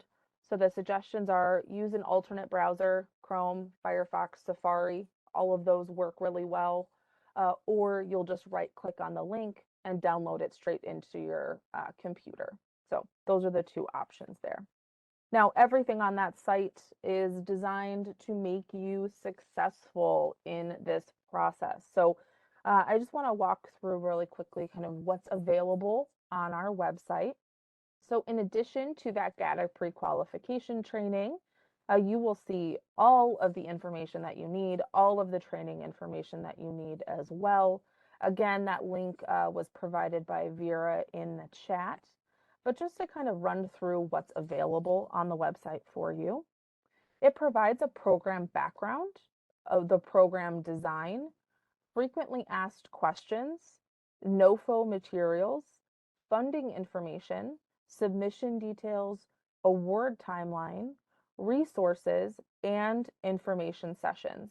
Now, these last two resources and information sessions we're going to touch on in a little bit more detail in just a second here.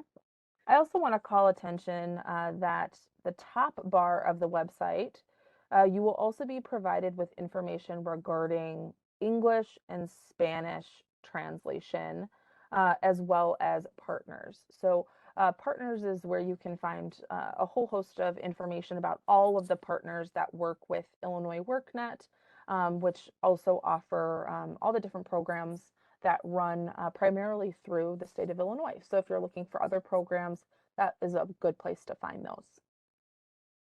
Now, NOFO resources. So you can see on your screen, and if you visited our website, you will see that we try to give a ton of resources to all of you. So in addition to what we've already reviewed, the website also provides NOFO references. So these are everything that we referenced in the notice of funding, where we've gotten definitions, where we've gotten structures or frameworks for different curriculum. You'll also see resources for competitive applications. So that can help you get a little bit more information if you're looking for resources on that topic. It'll also give you resources on national best practices for pre-apprenticeship and apprenticeship programs. Again, much of our framework, if not all of our framework, is based on national best practices. If you are interested in where we got those practices, where we got this framework, you can look at these resources, and our program has been designed based on these national best practices. And we also have resources that are national best practices specifically for equity, pre-apprenticeship and apprenticeship programs. Again, the foundational aspect of our program is equity. And so that is something we have done a lot of work around and really tried to make sure is a central pillar of our program. So all of those resources are available to you. Now, we do have 5 information sessions for you this year. Today is the first one, but you can also visit our website and you can see all of the other sessions that are coming up. Now, keep in mind, as I said before, if you can't attend the live session, we will post the recordings for you. Those recordings will be in this same box on our site. So that register link will just switch to the video link so you can download that. And one thing I will say about our information sessions, if after today's session, after looking through the information, are interested in moving forward and applying for this, I really want to make sure that all of you can attend that bidders conference. We are going to get into the nitty-gritty details about how to apply for this notice of funding, what we're looking for, what the merit reviewers will be scoring on. So that's something that's really important. So mark your calendar for that one, as well as the performance-based payment model. Our system's a little bit different than other people's payment models. So that is integral to our program, and you should know about that going in as an applicant. So the bidders conference on August 3rd and the performance-based payment model on August 10th are both really critical topics for you. And then please also join us for our developing partnerships, because partnerships are a huge part of our program as well. So check all of those out and please register for those if you are able to make them. Now, to download any of the NOFO materials, you're going to go to our Notice of Funding page. On the right-hand toolbar, you will see NOFO materials. And if you select Illinois Works Pre-Apprenticeship NOFO, that is where you will be able to download the actual Notice of Funding document.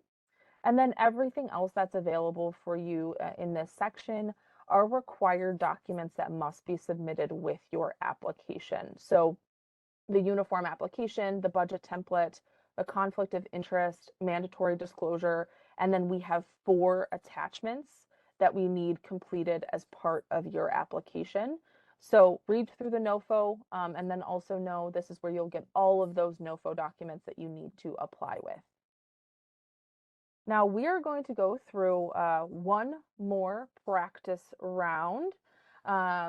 So I hope that we can see if Tiger Baby can hold on to it. Hustler won the first one. Tiger Baby got the second one. Let's see who can continue to be in the lead or to unseat our leaders. So I'm going to give everyone just a second to get back over to Mentimeter.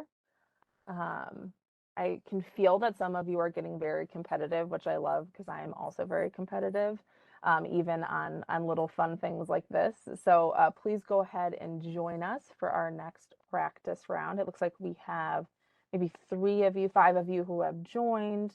Veerly has put that link in the chat for us, so please go ahead and join. All right, let's see if we can get a couple more people. If you are logged out of Mentimeter, just go ahead and log back in by clicking the link in the chat. All right, I'm going to give you guys just a couple more seconds to join. Okay, all right, let's go ahead and move into our practice round. Okay, we got 7. All right, Tiger Baby's back. Akia's back. We got some people have returned. So let's jump in to our series of true or false questions. So the first step in this process is your Grant Accountability and Transparency Act GATA pre-qualification, also known as GATA pre-qualification. Is that true or false? Is that the first step? Yes, you all got it. Good job. All right, the competition is on now because all 6 of you who are playing got that one. So great job. All right, let's move on to our next one. The Illinois Works has a pre-apprenticeship program NOFO 2023 website, which offers a wealth of information and support. True or false? Is there a helpful website available to you? True. Oh no, the one person who said false. No, we do have a website. It is helpful, and it is filled with a wealth of information. So please check it out. That link has been provided to you. Oh, Nakia. All right, stepping up. Tiger baby, you got some competition.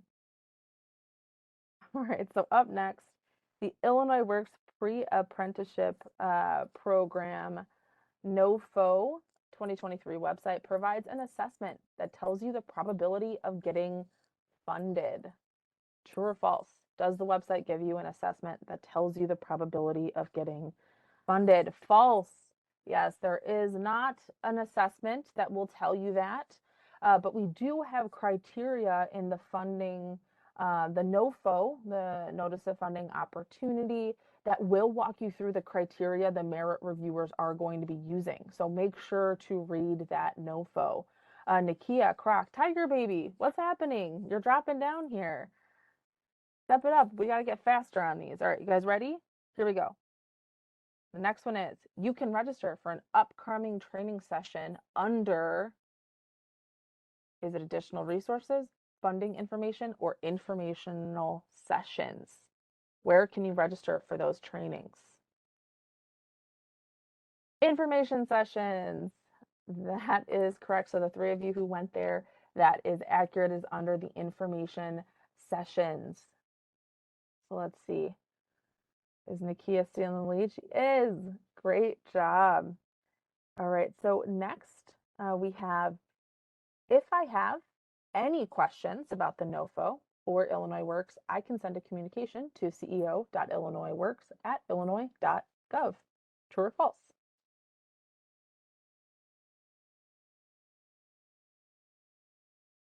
That is true. Great job, everyone. If you have any questions, please feel free to reach out that email address. We will respond to you at any questions that you have or any clarifications that you need. So Nakia, Croc, Tiger Baby, you guys are all so close together. Boundary, you are right there as well.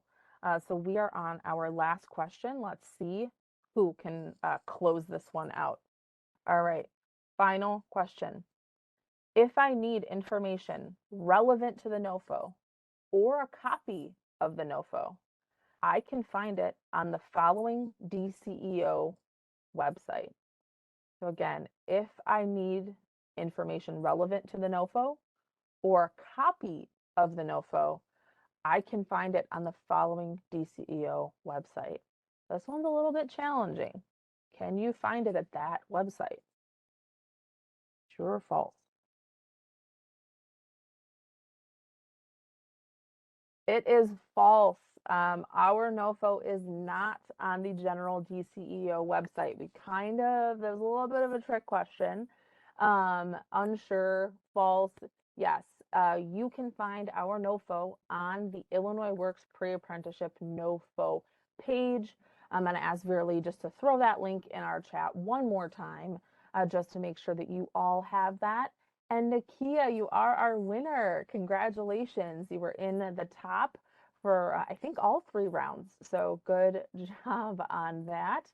Can we again just give, a round of applause, some cheers for Nakia? You did a really great job. Good job. Way to go, Nakia. All right. Well, we are now at the end of our practice round, and we're actually now at the end of our session today. But before I jump off and I hand it over to Dr. Suggs for our final evaluation, are there any questions that I can answer right now before I jump off?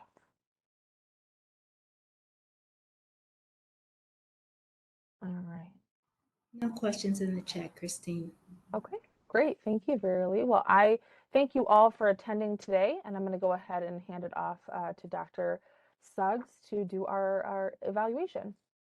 All right, Christine, thank you so much. Thank you to all of the presenters, and thank you to all of you who have participated in the training today. Feedback is really important to us, so we want to hear from you. So if you've logged out of Mentimeter and want to share feedback with us, please log back in. That information is available in the chat, and we just have a couple of questions. So if you could, please answer for us. To what extent did this session meet your expectations? How likely are you to attend a similar event in the future? And how likely are you to recommend the NOFO sessions to others? So if you could, please answer in Mentimeter. If you've logged out, just log back in. And we just have a few questions which will allow you to give us feedback on these sessions, which helps us improve the quality of our trainings.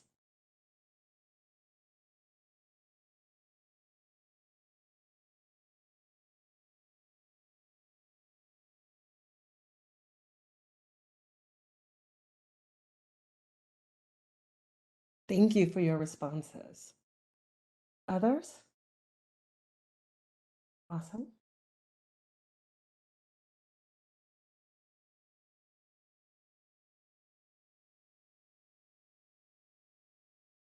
Okay, great. And again, if you've logged out, you can log back in and you'll be able to give responses.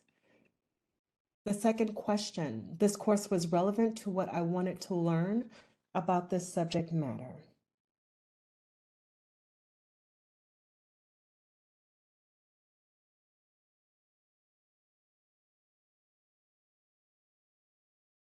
All right, we have 2 responses. Others?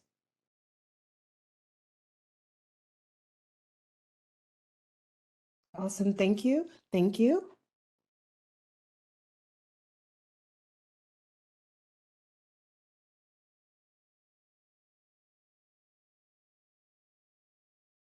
Okay, great. The next question, I plan to apply what I learned.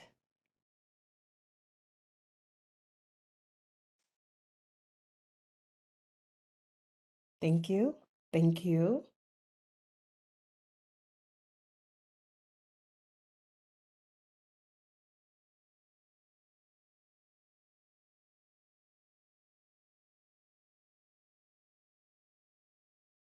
The next question, what improvements might you recommend? So when we repeat this next year, and we will repeat our NOFO sessions next year, or even something that might be relevant to the upcoming sessions for this year, what can we do to improve the overall experience?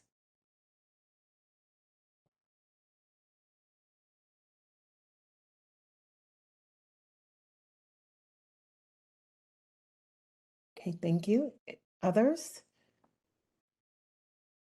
Absolutely. Thank you for that. We can do that. 2 breaks. You can probably break it into 2 5-minute breaks. That may be possible. Great. Thank you for that feedback. Yes, we can send out the links. Yes, 3 hours is long. Okay. Any other thoughts or feedback? Yeah, it might be helpful to perhaps do 2 slightly shorter breaks instead of just the one longer break. Okay, thank you.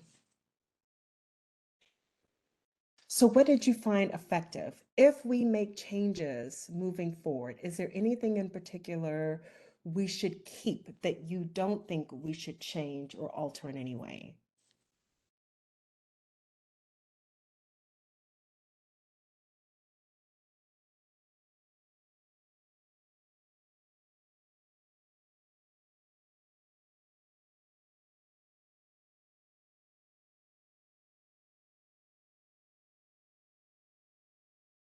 Anything in particular that we should keep, that we should not change? Okay, one response. Thank you. Others?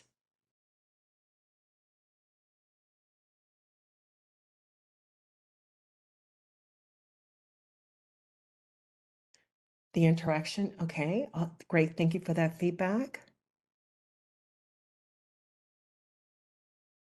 Great, thank you. This is good feedback. Anyone else? Okay, this is our last question. Is there anything we have not thought to ask about that you would like to share with us about this session that might be, particularly if it's relevant for one of the upcoming NOFO sessions over the next couple of weeks? Anything else you'd like to share with us?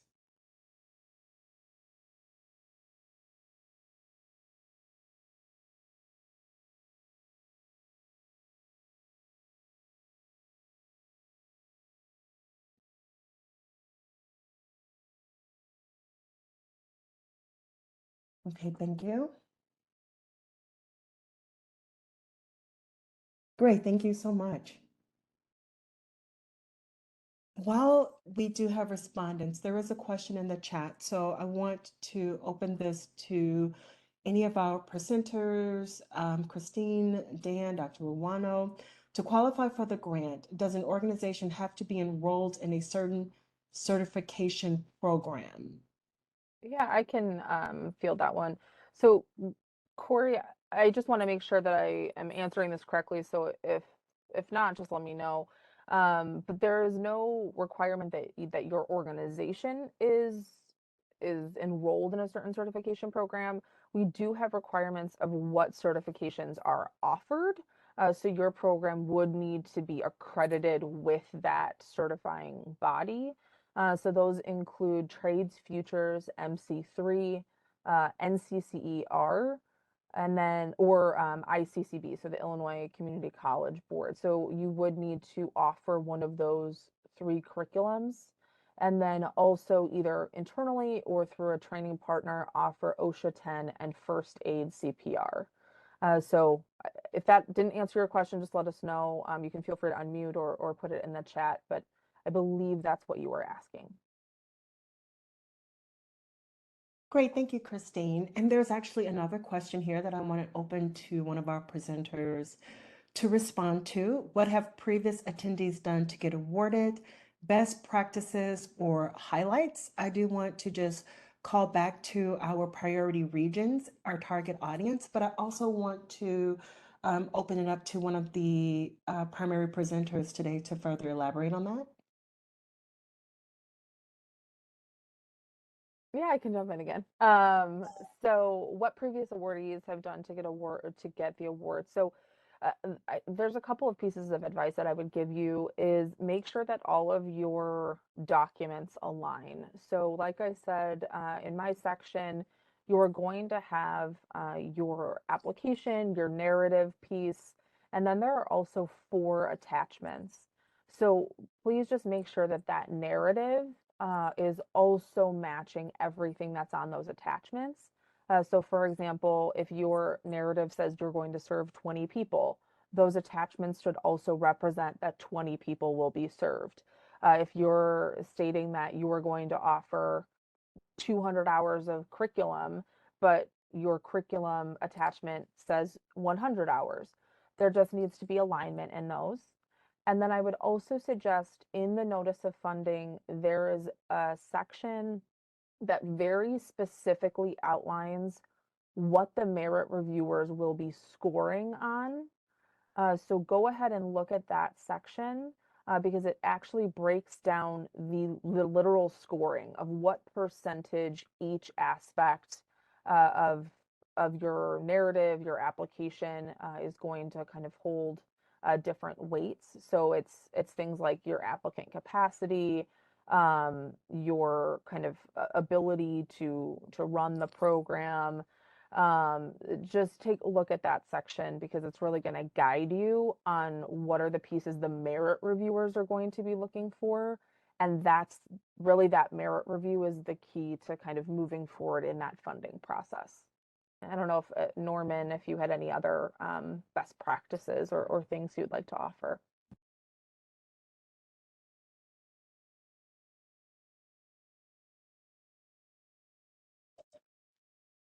Any other thoughts, questions, or feedback?